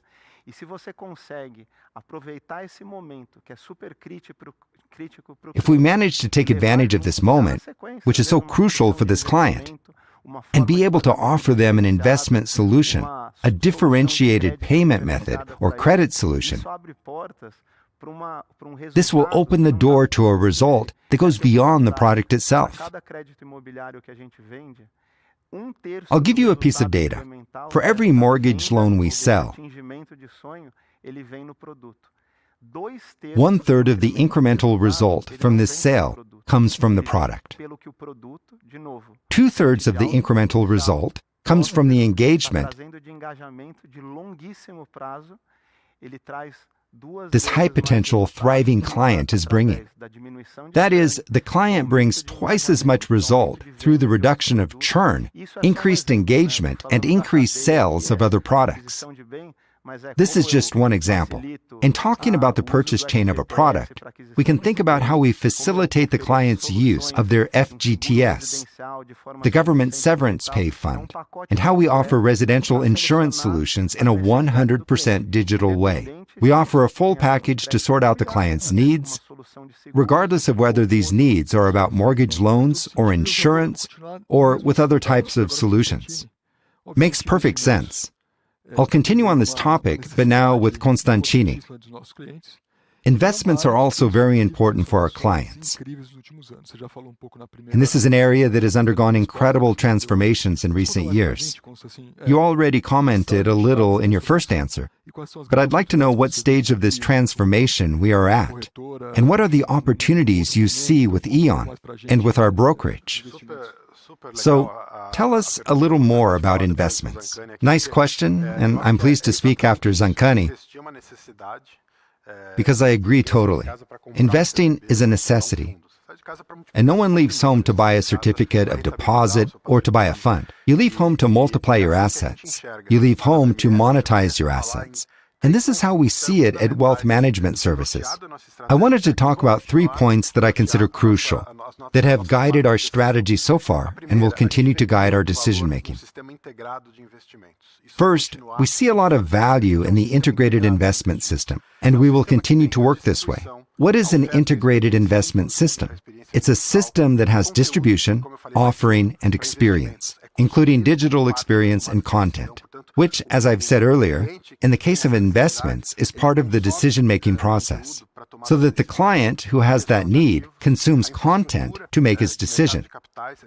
Asset management, the capital markets infrastructure. We are leaders in several components of this infrastructure. What I mean as infrastructure is fund services and custody, accounting, and all. In particular, I mean the origination of good products. To originate good products, you need to have access to the market.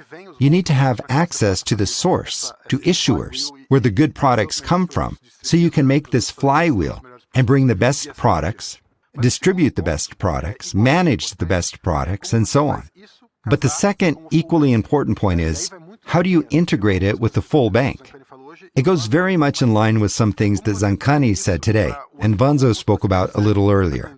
How do you bring this one Itaú? That is, how do you provide a unique experience? How do you manage to fully service the client? And here I could, once again, give the example of interaction in the digital experience of the Super App, which is our flagship app, where the client will be able to get fully serviced, meet their needs, will solve their financial life, including investments, or the Eon app, which is where the client can be immersed and have a more immersive experience in investments.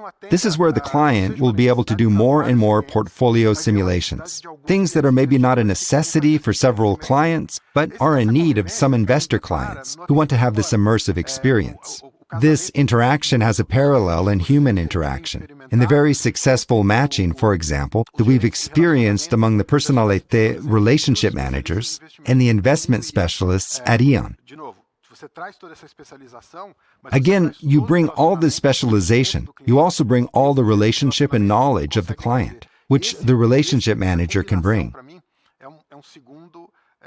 And for me, this combination is a very important second pillar that I think has guided our strategy so far and keeps guiding this strategy. But I think this is where the investment world is heading. There's no point in being a super well-focused monoliner if you don't have the understanding of all the client's needs. And it's no use being a full-service bank that can't talk in depth about the topic. That, to me, is an important feature. But there's a third that we sometimes forget to mention, and I find important. That is experience. Talking about and offering investments is a serious matter. When it comes to investments, we talk a lot about innovation. I love to talk about innovation. It's a catchy topic. We never stop bringing new offers, redesigning the area, redesigning the journey.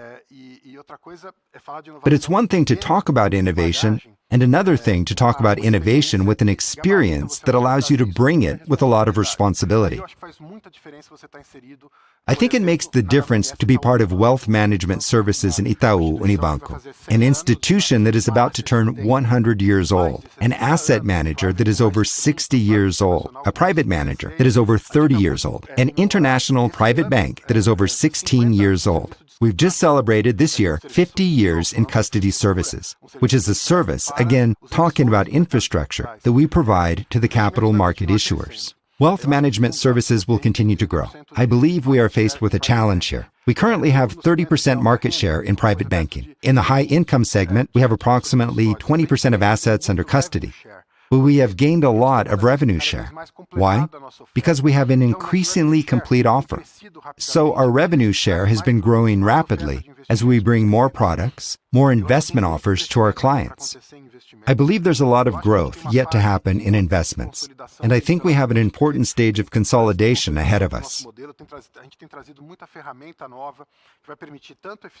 Because our model fosters consolidation, we have brought a lot of new tools that allow us to increase efficiency, better management, account load, productivity of our model, and service to our clients. So I'm very excited too. And just to wrap things up, Renato, I'd like to talk a bit about industry regulation. The industry is moving towards more transparency, and I believe that the client is the big winner, and together with the client, the bank whose incentive model is aligned with him. And that's where we are. Therefore, the more transparency, the better for those who have a model like ours. I'm very excited about the timing and the direction of regulation the industry is adopting. I'm pretty excited about the investment world going forward. Excellent. I'll wrap it up with Marina, because I want one more information about a topic you commented on in your first answer, which is customer service. Good customer service is surely essential for good client experience. You've done plenty of things over the years, but I know you have a nice pipeline of innovations too. So tell us what you've done and what's in the pipeline. What are the novelties in the pipeline? It's very good to wrap up by talking about service, because in the end, this is what we exist for, to serve our client. with increasingly complete solutions, and have a lot to talk about innovation in service. But before talking about technology and innovation, I'd like to point out that our great innovation is our culture. It is our e-tuber who is looking at the technological opportunities, looking at process opportunities, and transforming this into real actions for our clients. Technology helps us to have this strength to seek an increasingly better experience. I believe we have 3 technologies that make a lot of difference today, and I'm going to talk a little bit more about the future. We already have Itaú's virtual service, which we call AVI. Currently, 68% of the service requests that we get are met via virtual service. We start with the following premise. If a client wishes to speak with an attendant, he will. But at the end of the day, 68% of the callers choose not to, because the client can get a solution immediately. And the idea is to continue including more and more journeys, supported by contextualized data, so that this service can be carried out. At the end of the day, this model will be much faster than a human attendant. So this was a technology that a few years ago we decided to internalize and make it an Itaú proprietary technology, because we believe that we know our clients very well. And in this way, we'll continue to get to know them, because the tool feeds itself back to more and more journeys to be solved faster, as self-service by each of our clients. So this is a winning technology that we want to keep growing as part of expanding business technologies. Because in the end, service is not only provided by a call center. The other technology where we're seeing a lot of value is predictive analytics. Before a client talks to us, we actively talk to them. I've said before that we had 200 million client interactions. We have 650 million client interactions before they think about contacting us. It's both a bit of pre-sale and sale, and also after sales. If we know that a credit card bill has reached the limit, we suggest a prepayment in order to release the limit for that client. That way, we don't have to wait for the client's request. In the case of a purchase, close to the expiration date of a card, we do the same thing. We try to renew that card. We can also do the release of an insurance claim, of which we've already mentioned several examples. We can, by contextualization, predict that the client will need to talk to us, and we anticipate when to contact the client. Again, with a self-service solution for the client to use. And we also have reactive analytics, which is used to contextualize, understand why a client gets in touch, and be able to reply with the solution faster. And today, 75% of the requests we receive from clients are contextualized, and we are able to reply immediately. What do we do besides learning for the service to be better? Vanzo talked about ituber escuta, how we are listening to and calling the client, besides making 100% of the calls available to all itubers.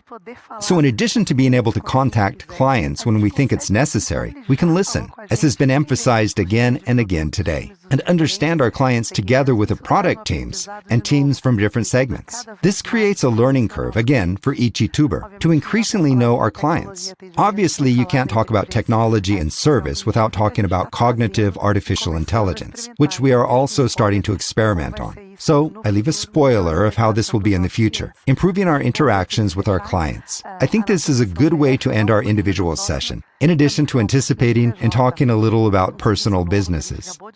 A new service that we've just launched in January is our IGA, Itaú Asset Management.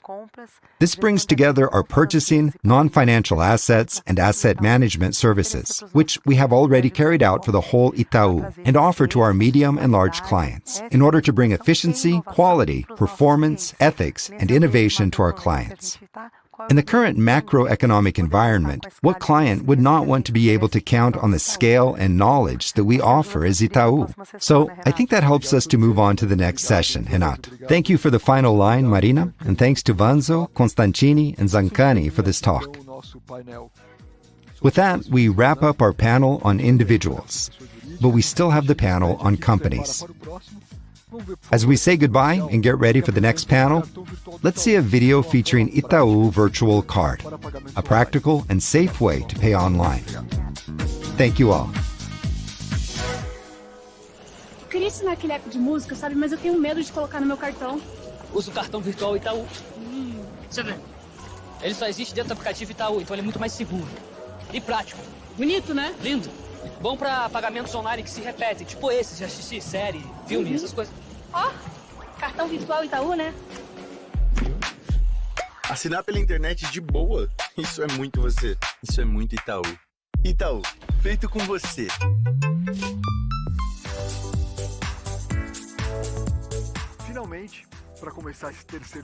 Finally, to begin this third and final panel, but obviously not least, in which we'll talk about companies, treasury, Latin America, and technology, I invite Flavio, André, Pedro, and Guerra to come on stage.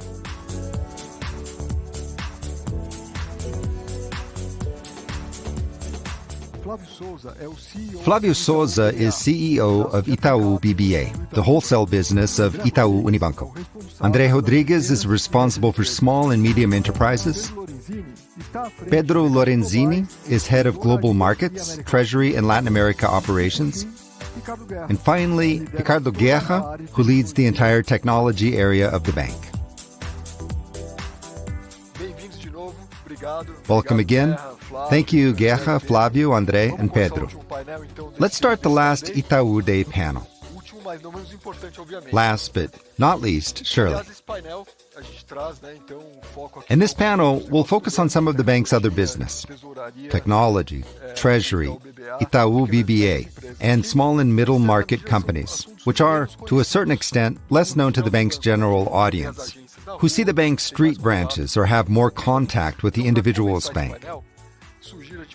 To kick off this panel, let's spend some time with Pedro, André, and Flavio, telling you a little bit about their areas. I think it's a good beginning for this last panel of ours. Flavio, can we start with you? Of course. I think it's a great topic for us to start this panel, Renato. Talking a little bit about Itaú BBA. What is Itaú BBA? Itaú BBA is our business unit at Itaú Unibanco, dedicated to serving large corporations in Brazil. Today we have a relationship with 23,000 of the largest economic groups in Brazil. And this relationship happens through an offer that is very comprehensive.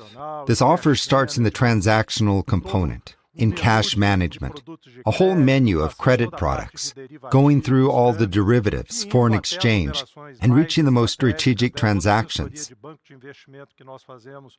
such as all the investment banking advice that we provide to our clients, from debt and equity issuance activities to mergers and acquisitions. And how did we organize ourselves to be able to serve our clients? At Itaú BBA, we have segments specializing from end to end. What do we mean by that? These segments, not only in the business side, but in all areas into the bank, through the desks, the credit segment, transactions, etc., are all dedicated to serving each of these clients with a very differentiated value proposition. And today, we have four major segments in our operation. We have the Ultra segment, which serves the main conglomerates in Brazil. We have the Corporate segment, in which we relate to approximately 1,000 corporate groups. The mid-sized businesses, which total approximately 17,000 groups. And we have 5,000 clients in our agribusiness segment, in addition to some specialized niches. Our operations at Itaú BBA have been going through a period of very interesting growth, a cycle of some very positive years, not only operational growth, but also profitability growth. Just to give you a reference, in the last 2 years, the operating revenue metric, which is the sum of this operation's revenues, grew 60%. And with very healthy cost of credit behavior during this period, we've doubled the results of operations in these last 2 years. Where does the growth of our operation come from? It not only comes from a very important growth in large corporations, which is Itaú BBA's home segment. But over the last few years, we've also dedicated a strong effort to develop new segments. Over the last few years, we basically created, through these new segments that we started to operate, a new Itaú BBA. In other words, when we look at Itaú BBA today, Half of our operation is dedicated to large corporations, and half of our operation is already generated by these new segments, in particular, the agribusiness and mid-sized businesses. Last but not least, this has happened through the recognition of our clients, which gives us a great satisfaction. This growth has been accompanied by a very high level of satisfaction. Currently, our operations NPS has been at this 80-point level for quite some time, which really puts us at a level of excellence. That is to say, Itaú BBA is an operation that is completing 20 years this year, very healthy and growing at a strong pace. And this has allowed us to contribute over the years with an important share, more than a third of Itaú Unibanco's earnings. That's massive. Thank you. And can I continue with you, André, so we can talk about small and middle market companies? Sure, Renato. I believe that taking into account the bank's chain of companies, the business of small and middle market companies is one of the largest and most profitable in our operation. If we only look at the pre-tax profit of these retail SMEs, we are reaching a level of 10 billion Brazilian reals. This number includes a very high level of profitability, with RAROC of this operation exceeding 35%.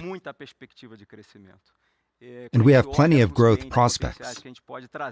When we look at the potential clients we can attract to our current service model, we are talking about 3 to 4 times our current client base. That's because an important part of this opportunity lies in the conglomerate's own business ecosystem. That is, they are companies with links to other bank operations, for example, with Itaú BBA, with Hedge, with the individual segments. We also surely have opportunities with those who are not currently clients of our conglomerate.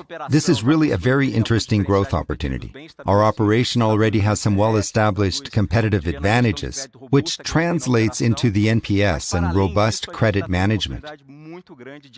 We also have a massive opportunity to expand or increase our competitive differentials. This is one of the topics I'd like to comment on. For example, it's about the banking and acquiring integration that we are promoting in a more structural way this year. We'll surely talk about it. Thank you, Pedro. Pedro, you also have clients, companies, whether treasury, institutional, or in Latin America. But there's more under your management. Tell us about these operations. Great, Renato.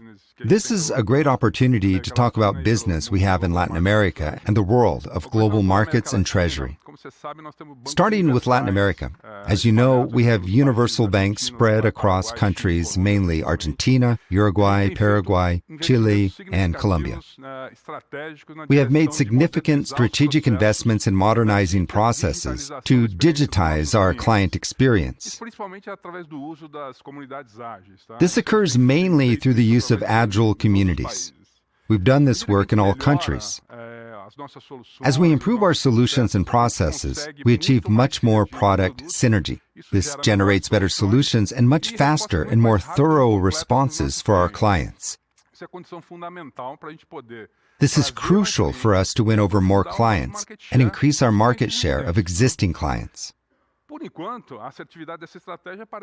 For now, the assertiveness of this strategy seems to be quite right. It is greatly reflected in our numbers. For example, how we grew in terms of results this quarter compared to the fourth quarter of 2022. We increased profit generation by 20%, generating approximately 800 billion reals in the aggregate of units. I believe that our NPS numbers are the most important, in addition to the balance sheet and income, as they represent our client satisfaction.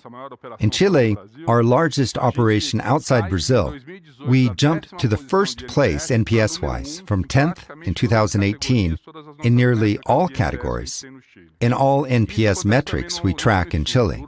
That also happens in the Southern Cone. In Uruguay, we are leaders in basically all the metrics we track as an NPS measure. That's really awesome, since we are really proposing a solution and helping our clients with products and meeting all the needs clients have in these countries. Talking about global metrics, I'd say that we have a well-consolidated and very profitable business. We need, however, to be constantly evolving and improving. We operate in all local markets. We face all risk factors in local markets, and we access main global markets to be able to meet our clients' needs. For this reason, we focus on what makes sense for our client so we can deliver solutions here in Brazil. I'd say that our risk management is very thorough and modern. That enables us to ride out these moments of crisis, which are sometimes more acute, with great volatility, by capturing value, serving our clients, and generating results for the bank. I believe this is a key condition so that we're able to deliver, ultimately, good products and good advice to our clients. I'd also say that in the world of global markets, talent, modernization, innovation, and diversification of products in different segments, such as energy, commodities, crypto assets, international assets, in addition to plenty of discipline and risk management, are the key pillars of our business. And the combination of these elements makes us top the rankings we make up. We analyze those elements that can be measured more objectively, such as the commercial exchange market, in which we are leaders in imports and exports in Brazil, Chile, Uruguay, and Paraguay. We've got over 15% market share in derivatives, also having a very consistent leading role. It is the sum of these practices and disciplines that places us in this position. I'd also say that maturity and this pursuit of innovation and business transformation make our numbers more consistent. Therefore, it's possible to perceive this consistency in the results we've been recording, and the margin with the market, which has been quite consistent in these last quarters, and I'd even say over the last few years. This showcases the consistency in our management in the world of global markets. That's consistency in both absolute and relative terms. We've really outperformed expectations in relation to the market also in these last quarters. André, since we're at it, I want to explore it a little further. As your passion for the potential of SMEs is crystal clear, we see today an outstanding performance of the bank in this segment. Clearly, when we listen to it, it seems like there's so much more to do. Tell me what you think has been Itaú's differential so far, and what else you see is coming for SMEs. Awesome, Renato. It's about a set of key elements, and I'd like to highlight two of them, which I believe are particularly distinctive in our operation. The first element is credit risk management. We've achieved a very outstanding position in the industry. The SME business model we've been developing at the conglomerate for almost a decade started back in 2014, 2015. First for the middle market, and in the last 4 or 5 years, it has expanded to the SME retail segment. And here there's no simple solution, Renato. It's a very broad combination of elements that structure the business model. Most of these elements are proprietary developments. Over time, we've been consolidating a differentiation that I consider quite significant, and we realize that competitors may be living in a somewhat different reality today. I mean, our traditional competitors, a significant share in fact, perhaps due to the crisis management mode added to a really challenging scenario. We see new entrants facing huge difficulties with the challenge of providing credit in a sustainable and significant way in this industry. We also have the challenge of winning over higher value clients. When we look at Itaú Unibanco, at our entire SME operation, I believe that facts speak for themselves. Perhaps today we find no other similar cases in the industry, consistency-wise. We were talking about consistency while Pedro was commenting. This is a differentiation of an already long trajectory. I'll give an example here that I believe is important. When we talk, for example, of the NPL for 90 days of operation, we realize that some of our more direct competitors are navigating at levels that are 2 or 3 times higher than ours. Our NPS has even dropped this quarter. That that's true, so to speak. They seem almost distant segments. This does not mean that we've scaled down the operation. On the contrary, we've grown this business very consistently over the last 8 years, starting in 2015. We have a cumulative CAGR of approximately 13% in portfolio growth. Our portfolio grew 145% in this period. The market grew approximately 45%. So that's more than 3 times the market growth. We were ranked in 3rd place at a very reasonable distance from 1st place. Today, we are the leaders in this business. Leaders in total portfolio, and especially leaders in non-overdue portfolio, which I believe is very significant for the health of our operation. As I've said, it's a combination of elements that I believe is very significant. I'd also like to highlight the portfolio management. We've been very actively inducing a more resilient and selective mix into our portfolio. About 70% of our SME portfolio is allocated to mid-sized companies. It's something between 10 to 20% points above from our main competitors. We do this by continuously clearing out the portfolio, increasing our share of risk in the best clients, profiles, and clusters, and surely phasing out those we understand are not healthy in the portfolio. This, in addition to a thorough framework of policies and very distinctive credit models, which we've been improving over the years. We've got some elements that are, should I say, very different from what we find in both the domestic industry and abroad. We dare to carry out a decentralized credit management, complementary to what we've done before. For this reason, today, our entire sales force is trained and has the role of actually being the first line of defense for the operation. The credit teams are in the units distributed throughout Brazil, both in the middle and retail SMEs, acculturating our commercial agents. Lastly, still talking about the issue of credit, I believe there are 2 elements we must highlight. First, the experience achieved. We've already had very challenging credit cycles, and plenty of the senior management involved throughout this transformation is still leading our SME business operations. Surely the institutionalization of this expertise is key for such consistency over time. This is the first aspect of credit management, which is very important. The second one has to do with engagement. I know we're here talking a lot about this throughout the event. Engagement is not just a metric, something that is measured ex post, but rather as a true framework, which is very integrated. This is what we call here an engagement machine. If he hadn't mentioned it before, Milton will probably also talk about it here. He talked about it at the beginning. It all begins with the metric itself. We use very strict criteria for what we call an engaged client. A client engaged with a conglomerate is one with most of their financial needs concentrated here. Today, in the SME business, more than 60% of our clients are engaged.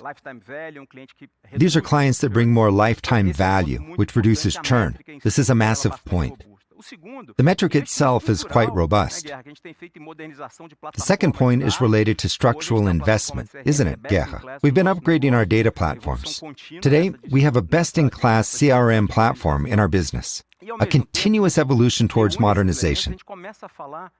At the same time, by bringing these elements together, we started to genuinely talk about mass customization. To this end, what we call the best talk here at the bank, that is, approaching the client with their specific needs, with the right argument, at the right time, through the most effective channel. This has helped us increase our older conversion 5 times.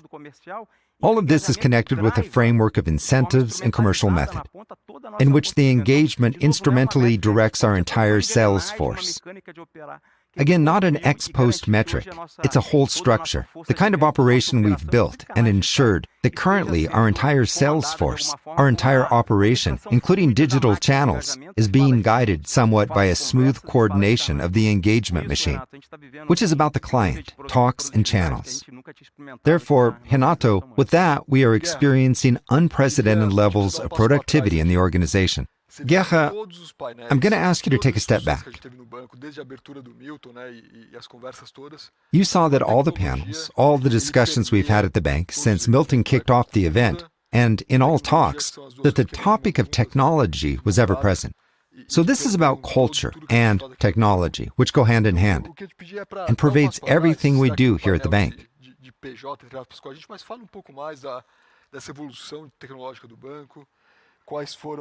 So, share with us a little more about this technological evolution of the bank. What are the great achievements we've had in recent years in terms of data and technology? And how do you see this impacting our clients? How has this turned into the best service and the best client experience? Perfect, Renato. Our transformation journey began more than 7 years ago. We had surely talked about this several times before. It's a complex journey and long journey, involving several pillars and steps. But our vision of this journey is focused on bringing better experiences and products for clients. For decades, the world has been evolving based on technology to offer better products in all industries, and this has been impacting the way people live and interact with other people or companies. It's no different with the financial industry. Our clients demand we deliver better experiences. When we started discussing this journey, we realized that to achieve it at Itaú Unibanco, a company of our size, in terms of volume and number of businesses, we needed to have some important characteristics. Take speed, for instance, because the speed at which clients evolve and demand products and services is increasing. If our speed does not match the clients, then basically we won't meet their expectations. And we must meet expectations with quality, because we surely cannot make any mistakes. We must also do so with efficiency, since the more you invest in technology, the wider your range of products and services. If you don't have a very strong focus on efficiency, it becomes unattainable. Looking at these pillars, we made some major investments to address these speed, quality, and efficiency issues. The first one comes from the evolution of the technological platform. Itaú Unibanco kicked off its technological platform in the 1970s, and now we are celebrating nearly 50 years of its use. Like large established companies that started similar technology many decades ago, we had, and I'm using the word in the past tense on purpose, a very complex legacy that caused plenty of slowdown. We've already had more than 5 years of evolution in upgrading this legacy. Today, I can tell you that more than half of our technology platform is upgraded. This means that the architecture, the way it is built, is much more modern, componentized, and running in the cloud. It is the most modern infrastructure we have today. This enables us to bring this speed from a technical viewpoint. We understand that nearly 70% of what is needed to be modernized has been accomplished. Why is there this gap between 50 and 70%? We don't need to prioritize 100% of the platform. So 2/3, approximately 70% of what was prioritized is already done. That's why I used the phrase in the past. We understand that this is an issue that's already being sorted out in several business units, and we surely keep on evolving. Technology will keep on evolving. This has become part of the way we manage our business. This constant technological evolution is part of our life. We learn how to do it, and we'll keep doing it forever. There's a second dimension, which is the methodology we work with. Many people talk about agile method, but rather than the technicality of the method, we need to understand that by making decisions between technology, products, design, and operations, we are able to shorten the gap in talks, get to the client, come to understand the needs more quickly, and deliver faster value as well. So this methodology enables us to leverage speed to deliver the experiences we intend to. All of this is done with a very robust data platform. Itaú Unibanco's data is spread across several platforms built over the last few decades. It's a complex technological challenge to bring all this data to the same place in a consistent way, so that each piece of data understands what another piece of data represents. And you're able to bring this client centricity to the decision-making process. André was just talking about the engagement machine and CRM offering decisions. It's precisely through this technology, which brings this concentrated client view, that you can make this type of decision. These constructions bring speed, quality, always focusing on efficiency. Because we can do this in different ways. We try to do it efficiently, with plenty of reuse, creating unique, inexpensive pieces so we can deliver them cheaper. Therefore, we have very interesting results. Renato, I'd like to share with you some numbers that somehow illustrate the special moment we are living in. Over the past 2 years, delivery speed has improved by 40%. Regarding the numbers for the last 5 years in Itaú Unibanco, we've multiplied by 10 the number of implementations in the bank. All of this is associated with better quality. Our incident rates have improved by nearly 100% since 2018. Our efficiency rate led to the reduction by 30% of the cost per transaction in everything we run. We are thrilled with these results. When we hear testimonials, such as those from André and Flavio, we realize that clients begin to value it and that the business begins to use technology at this speed. Reaching fast, we've got much to do. As I said before, this is an ongoing journey. Technology has greatly evolved. We cannot lose the ability to understand what's happening in the world, at all times focusing on results and the client, to continue evolving at the same pace. Perfect. Let's stick to innovation then, because there's so much to talk about, and technology is surely a top pillar on this innovation front. I'd like to do the following. Let's move to Pedro, then André, and come back to you too, Guerra, to talk about innovation. Pedro, please, can you talk a little about Itaú Digital Assets and what else you are up to with your team? André, can you give us updates on the Atlas project that you had left on a cliffhanger on Itaú Day last year? Guerra, what's trending now is artificial intelligence. Can you tell us what we are up to at the bank in this regard? Let me start with Pedro on global markets and Latam. Talking about digital assets now, you've asked how the development on this front is faring. I'd say that we are in full development mode and aiming at the evolution of products from today's world, in our real world, to the digital world. We are right in this moment. I've been participating intensely in discussions with regulators, partners, fintechs, so that we can learn and understand what the best solution is and what the best format is to deliver digital products to our clients in the future. This has been happening in technical cooperation with different market players. We're not just learning, but also trying to contribute with regulators to help in the formation of this digital market.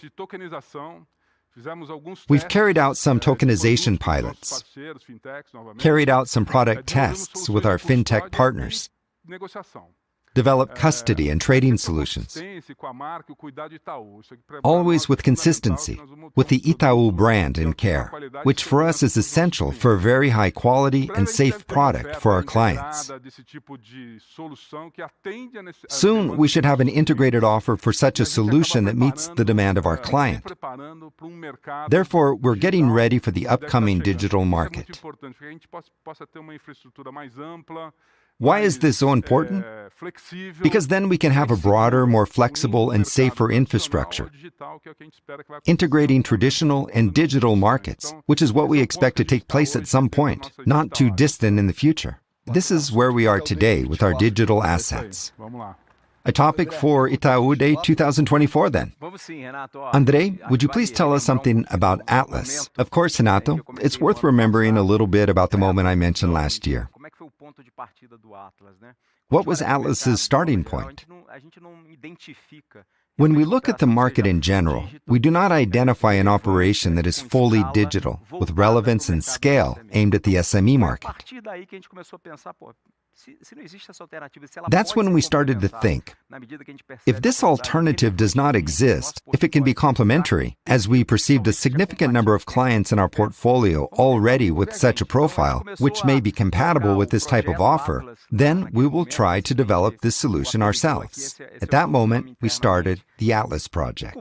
This is how we define this code name internally. We incubated the project over the first half of last year. In the second half, we formally kicked off the project, already with a more structured shape. We are now in full swing and expect to carry out the soft launch at the end of the second half. What do we look for with Atlas? First, it's important to be down to earth. As with all lessons learned from the main innovation initiatives we've had at the bank, like ET and Loop, which serve as an important input for the path Atlas is taking. What is our goal with Atlas? We understand that it can be an absolutely complementary value proposition within our portfolio of solutions for SME clients. For this purpose, we'll surely analyze the compatibility of this solution or complementary value proposition with an increasingly more relevant and growing profile in our portfolio.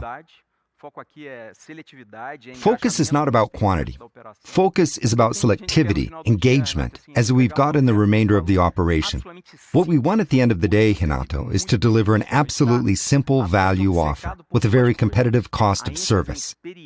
We are obsessed with two things: the emphasis on user experience and maximizing the entire data framework we have at the bank.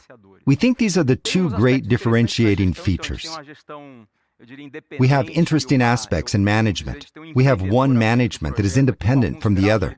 That is, we have an entrepreneur in charge of the project with some degree of independence, which is something important for such an innovation initiative. At the same time, it has the independence to connect and leverage all the bank's assets. On the other hand, whenever a solution is found there that is more agile and more contemporary, then this solution can also be delivered to the bank. Prospects for this project are very positive. We believe that Atlas can not only be complementary to our segments, but who knows, maybe even converge into our segments. What do I mean? I mean that with maturity, with the evolution of the business models we already have in SMEs, which are increasingly more digital and have a changing client profile, then perhaps we'll have a certain convergence. This would be fantastic from the bank's point of view. Perhaps that's a new service paradigm for SMEs. This is a little bit of our big dream here. Proceed from there, Guerra, please. Now about AI. This is not a new topic, but it seems to have gained importance in recent months. What have we been up to at the bank, Guerra? Amazing. I'll tell you something about the story. We've been using artificial intelligence for many years now, for many different applications, Renato. AI is a broad nomenclature, covering several different methodologies. We use it for sales decision-making, for credit risk modeling, in short, for various uses for data in scale in the bank. Vita has even commented that contracts are read by AI models and that they are hugely efficient in it. Matias has commented on regulation, that 50,000 new regulations have been issued and that there are AI models that help us understand them. Exactly. This is exactly what we are observing from the end of last year and throughout this year. Everyone should know and talk much about ChatGPT, which is a specific methodology of modeling large volumes of text. And it opens up important opportunities for using AI for this specific purpose, made for specific problems. We are studying this methodology very hard and testing it in several cases. Renato, we have two key subjects here. One concerns efficiency, about being able to evaluate large volumes of text. You just gave two examples. There are other cases we are looking at in the bank, and through the ability to analyze large volumes of text, we can draw conclusions and make offers, and interact, whether with the client or internally. And that brings efficiency. We are able to do this much faster and at an accelerated pace. There's a second subject concerning the client experience buildup, which is also quite interesting. This new technology enables us to create experiences at a faster pace. At Itaú Unibanco, we have a very strong practice of client experience design, where we try to build everything based on the client's need. We have 65 million clients within the bank, and we seek to deliver customized experiences. If we don't do this through the use of technology, it'll be impossible to understand what each client wants. This type of technology enables us to create plenty of experiences to handle different cases in an amazingly quick way. and conclude what would be the best experience for each type of customer in a much more agile way.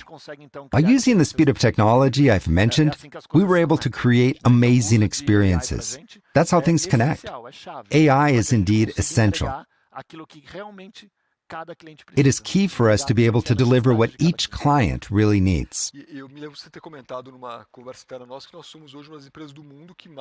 I remember you commenting in a talk in the bank that today we are one of the companies in the world that accesses AI the most, that uses AI technology the most, right, Guerra?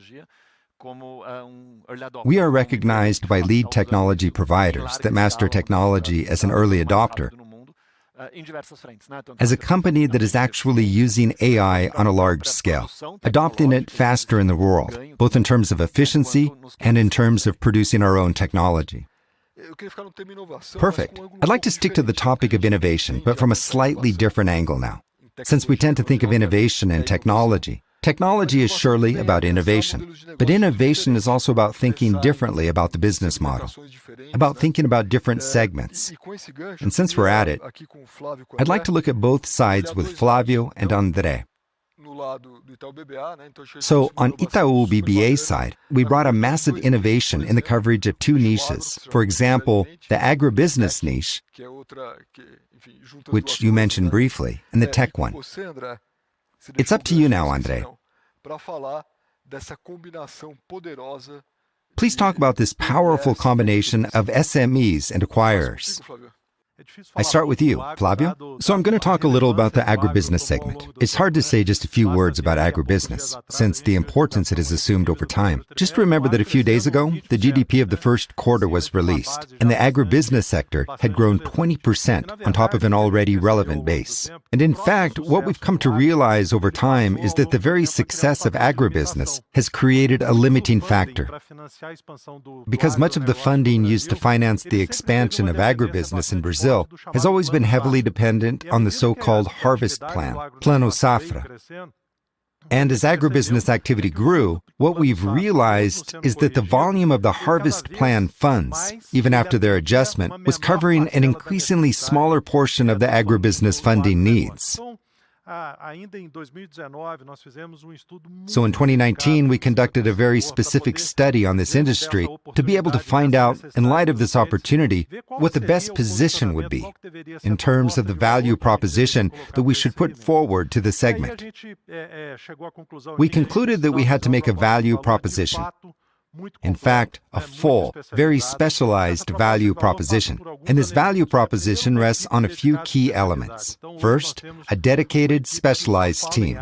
Today, we have a team that only talks about agriculture. I usually say that I often walk into agribusiness meetings as part of my daily job, and it seems that I'm in a different organization because they have a very particular agenda and are very dedicated. The agribusiness team has to be decentralized and needs to be next to our clients.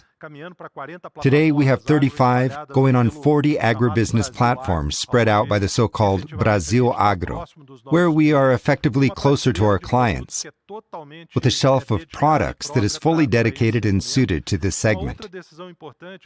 Another important decision is that we've also realized that understanding the chain is very important in agribusiness. So looking at agribusiness vertically, starting at the inputs to industry, then going through farmers and reaching the end of the chain, downstream at the tips of processing and sales, was very important. So we verticalized our services to agribusiness. All agribusiness agents are gathered within the segment. Today, we have 700 people in the agribusiness operation spread throughout Brazil. We have a client portfolio that is multiplied by 4 over this period, and a loan portfolio that has grown 3 times over the same period, totaling 83 billion reals. And this portfolio has very interesting elements, including diversification within agribusiness itself. So when you look at this portfolio, you have an important diversification by type of culture, geographic area of operation, and type of activity. But I would say that this has started to have a very important element of diversification for Itaú BBA, because when we look at the agribusiness, we see an operation that has a lower correlation with domestic activity. We've just launched a few days ago a dedicated green product, which is a type of rural credit dedicated to the financing of bio-inputs. And even more recently, we've announced our entry into the capital of Orbia, which is the main agribusiness marketplace in Brazil, and a new way to spread out and reach segments that at first we didn't have a structure designed to reach. Now, let's move on to tech, which is our latest initiative. Here too, based on the needs of our clients, we began to observe that tech companies have their very own dynamic.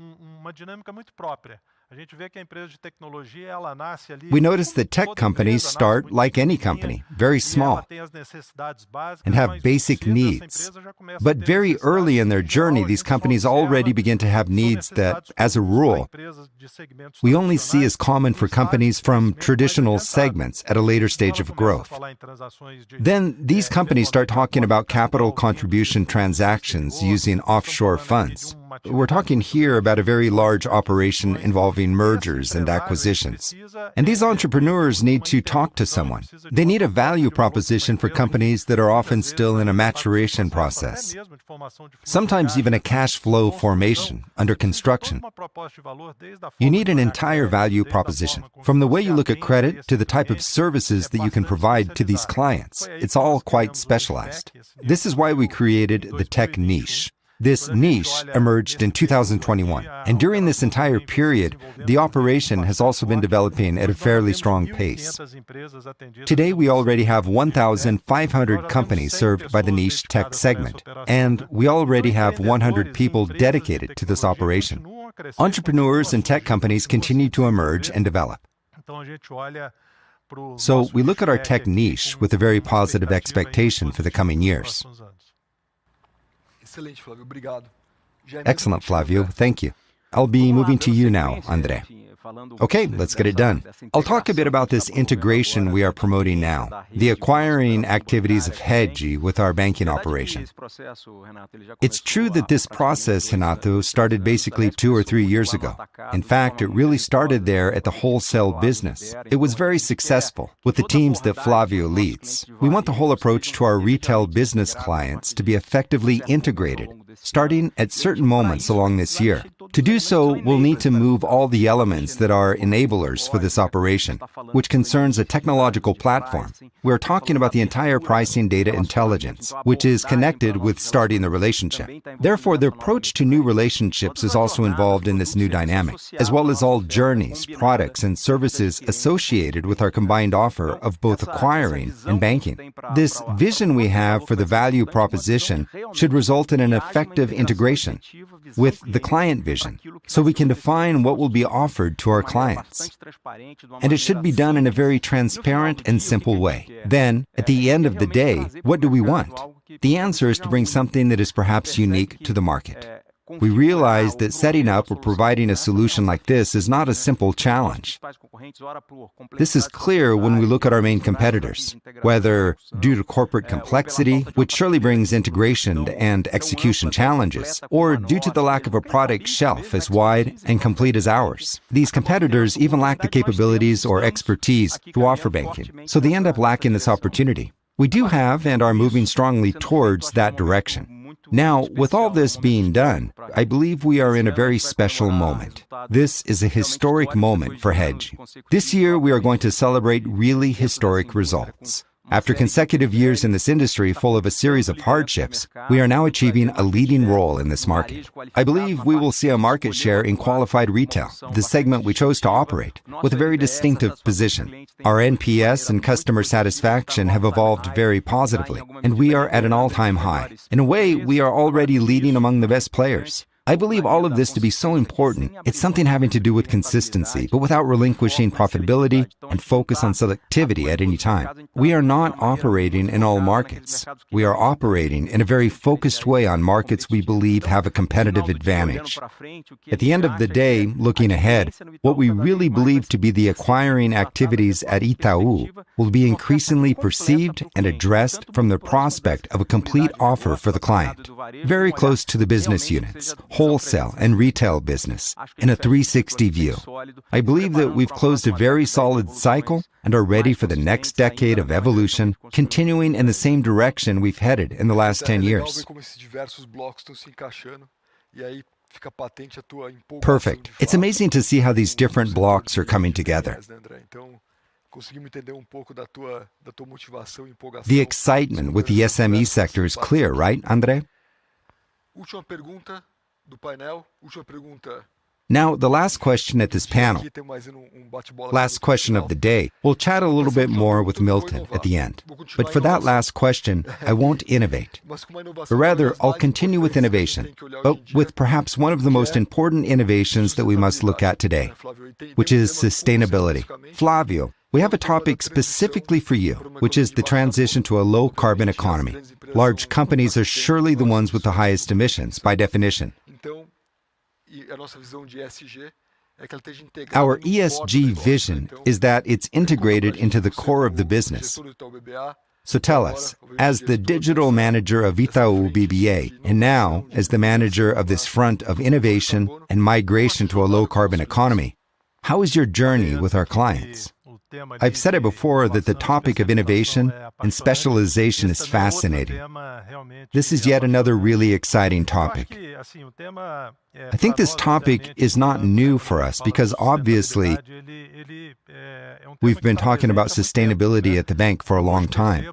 Now, I realize that in the interactions with our clients, the sustainability subject, the subject of the transition to a low-carbon economy, has become part of the agenda of the boards and the CEOs. Sustainability has really gained enormous strategic relevance. And in order to make this energy transition, we're talking about a very large volume of investment.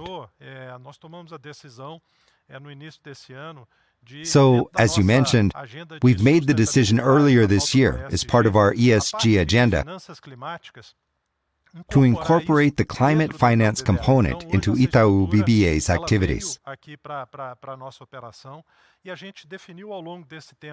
The structure became part of our operation in past years, and more recently, we've defined a number of actions to be taken. Already in 2019, we defined that the bank must allocate 100 billion reals to positive impact industries. When we realized the speed at which this was happening in 2021, we said, look, we're going to get past 100 billion reals really fast. We revised this target from 100 billion reals to 400 billion reals by 2025, and we're coming at a very strong pace. We are close to 300 billion reals, and I think we can reach this number even before our target year, which is 2025. In 2021, we made the decision to be part of the Net Zero Bank Alliance. And the main goal for the bank is to become a carbon-neutral company by 2050. For a long time, the bank has been carbon neutral in the so-called Scopes 1 and 2 in our direct emissions. Therefore, to become carbon neutral means in practice that our loan portfolio,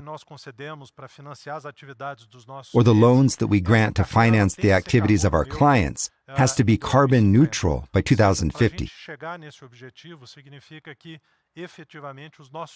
That is, to reach this goal, it means that our clients need to move in that direction. There's a series of actions we've taken in this regard. We've created an ESG team within our capital market structure. This is a recent segment in Brazil, which conducts transactions involving issues of so-called sustainable debts. We lead the capital market ranking of ESG-linked transactions.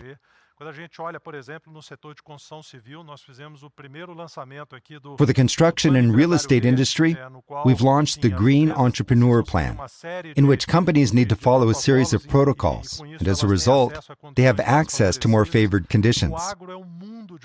Agribusiness is a world of opportunities for the ESG agenda. There's a whole shelf of green products. I commented a little bit about the products that we've just launched when I was talking about agribusiness, which is a rural credit line to fund bio-inputs. So we have a lot going on also in this segment. I would also highlight a very rewarding program that we have together with Syngenta, which is the so-called Reverte program. This program is oriented to recover 1 million hectares of degraded areas over time. We also have, through Cubo, which is an entrepreneurship initiative that we have had for many years, an ESG-oriented vertical, the Cubo ESG. Anyway, there's a lot going on. And perhaps most importantly, Renato, when we look at Brazil from the standpoint of areas where Brazil stands out, or has the potential to stand out, agribusiness is a segment in which Brazil really is a major global player. But when we look a few years ahead, Brazil has all the elements to stand out in the ESG agenda, given our energy matrix. In short, despite all the ongoing discussions, we still have a very large percentage of preserved areas in Brazil. So we have an opportunity here. Pedro's team is working very hard on this topic. On the development of the carbon credit market. So we have increasingly the ESG agenda to a more business-oriented agenda. We see a huge opportunity. We've said and are working towards this goal. We want to be the transition bank by supporting our clients in this journey. This panel couldn't have ended with a more important topic, and one we have invested time and energy in to ultimately be the benchmark bank. Flavio, thank you. That's a key agenda, not only for our investors, customers, but for everyone, right? And with that, we wrap up our last panel. So, we held 3 panels here at Itaú Day. Thank you so much for the presence of the 4 of you here. I think the talk we've had here was actually great. Before we proceed, let's see one more video. This time it's an ad about Itaú BBA, our wholesale bank, which has been building connections for over 20 years.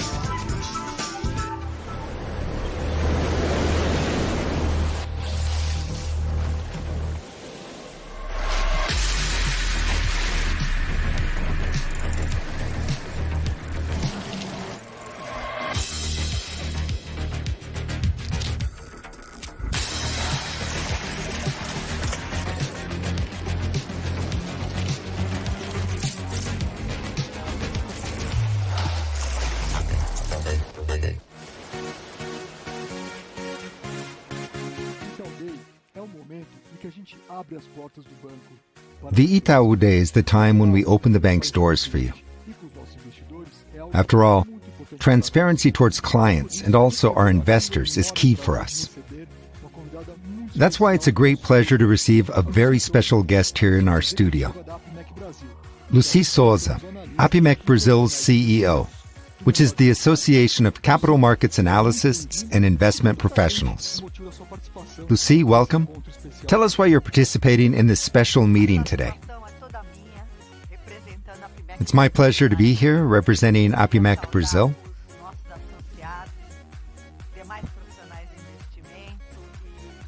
I'd like to greet our associates, other investment professionals and investors who follow us, and to say that I'm here celebrating the 28 uninterrupted years of meetings held in partnership between Itaú and Apimec Brazil. Thanks to these 28 years, you've been awarded the Assiduity Seal in the Emerald category, which I have here with me and hand to you right now. Thanks a lot, Lucy. It's an honor for us to hold this partnership with you for such a long time, to be here in its 28th year. We surely hope that this partnership lasts for many, many years. So be it. Well, you've all sent your questions. We already answered some of them along the panels.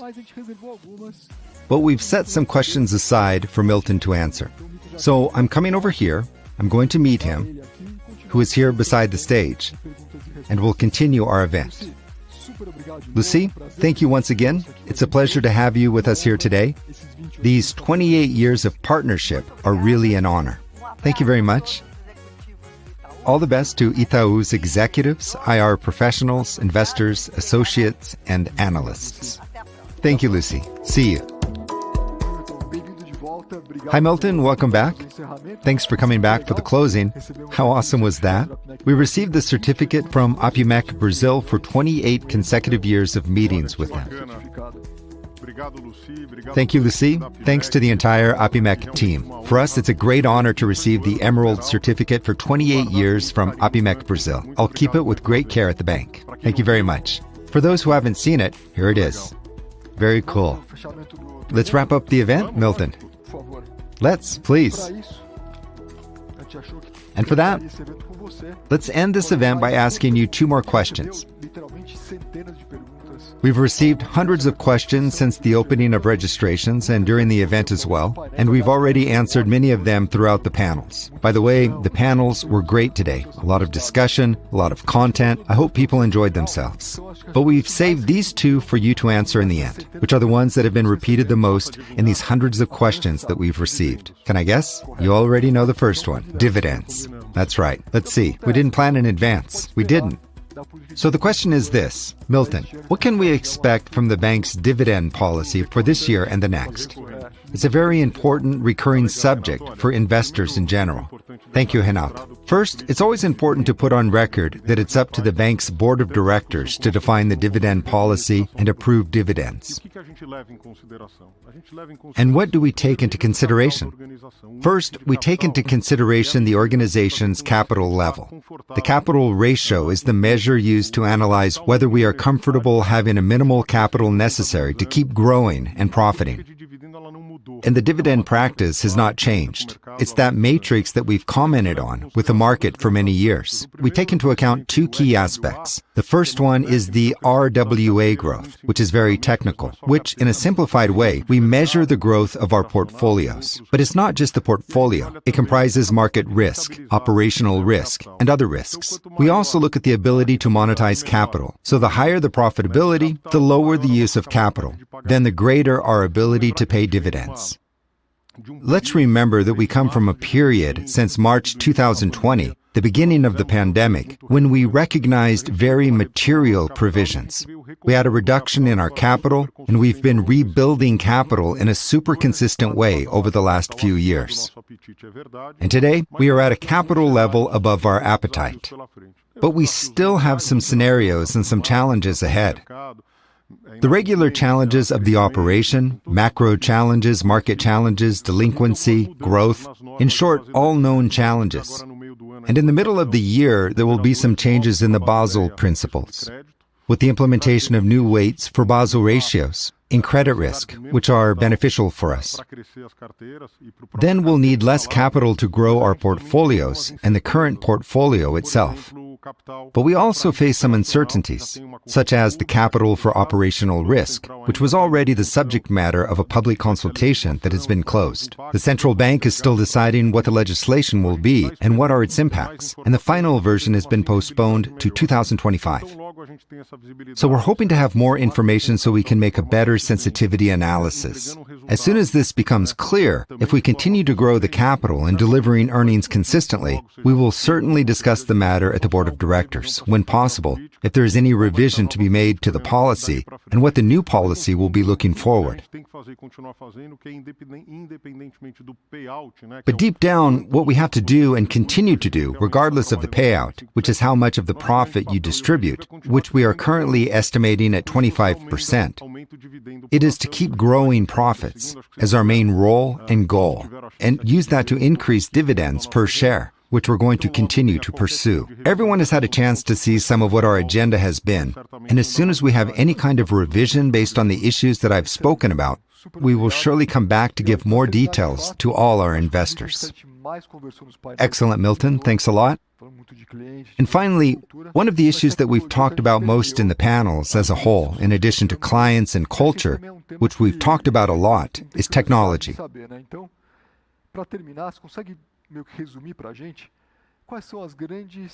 So, in closing, can you summarize what are the great opportunities and threats that you see emerging from these incredible technological developments that we've been seeing recently? First, technology played a very important role in increasing competition and changing the logic that scale is what makes you more competitive. So technology has been breaking down a lot of entry barriers to our market, even though it's a market that still requires a lot of capital and highly regulated. So it's not trivial to become a bank. We see a lot of companies or fintechs that aren't even banks and that are working to become one over time. But it is a regulated business that requires an ability that goes far beyond technology to deliver a good experience, risk management capacity, capital management. So technology is here to stay. We've been talking a lot about legacy. So let's all agree that I'm not going to talk about legacy anymore. Let's say that we have already upgraded 2/3 of our platform, and since we've already passed the 2/3, the legacy is behind us. There is always room to improve, and we keep moving forward. But I'd like to talk about a more modern platform, which is a lot more competitive, a lot more dynamic. And we've all seen it, and our earnings depend on it. Our NPS is also a result of it. But I think it has two important messages, one for the inside and one outside. The inward message is that technology is available to anyone. You just have to have the resources. You buy a solution, and you either go open source or buy third-party technology. But if you don't have the right cultural mindset, you don't leverage the value of technology. So we talk a lot about cultural transformation, digital transformation, but it's not technology for technology's sake, but the ability to correctly interpret client needs and deliver our clients amazing experiences and wonderful journeys. This is what we've been pursuing and naturally investing in and automating processes, thus reducing costs, becoming increasingly efficient and streamlined to serve our client well, with quality and competitiveness. So this has been our agenda, and we continue to believe in it a lot. The competition will continue moving forward, as will we. Everybody's investing. I think the twist is in the cultural issue and the ability to have a mindset. Having an agile service and work model is key. Because if you have the technology and you don't have an agile method, you don't leverage the value. And to have the method without the culture, you leverage neither. And what is challenging, and what we have heard more than ever, is that all the change will come from artificial intelligence, and the impacts artificial intelligence will have for our clients, for our business, and for the various industries.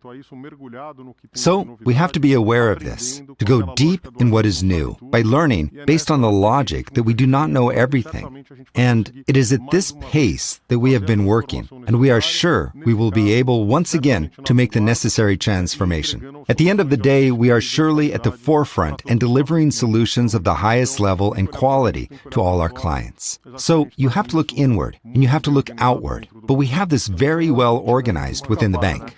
It's an ongoing journey, right, Milton? Never stops. It's an ongoing journey, an endless marathon. It's a project. It's a marathon. A marathon always has an end. So that's what we've been talking about more and more, is that it's a never-ending game. We have to be very prepared for this never-ending game. It's just that it's an endless baton-passing game. So as we grow and run, we have to be prepared to pass on the baton to our successors as best we can. The same way I got the baton, I always have to go through with a better bank. That goes for all of us, the ability to make room for the new leadership emerging within the organization. I couldn't end this morning better with you all here. It was a day full of content. I hope you've enjoyed getting to know more about what's new behind the figures that we share with you in every quarter. Milton, we stop here. We finished Itaú Day 2023. I would like to ask you, please, to give a closing statement and your last message to those who have been with us here all morning. Great.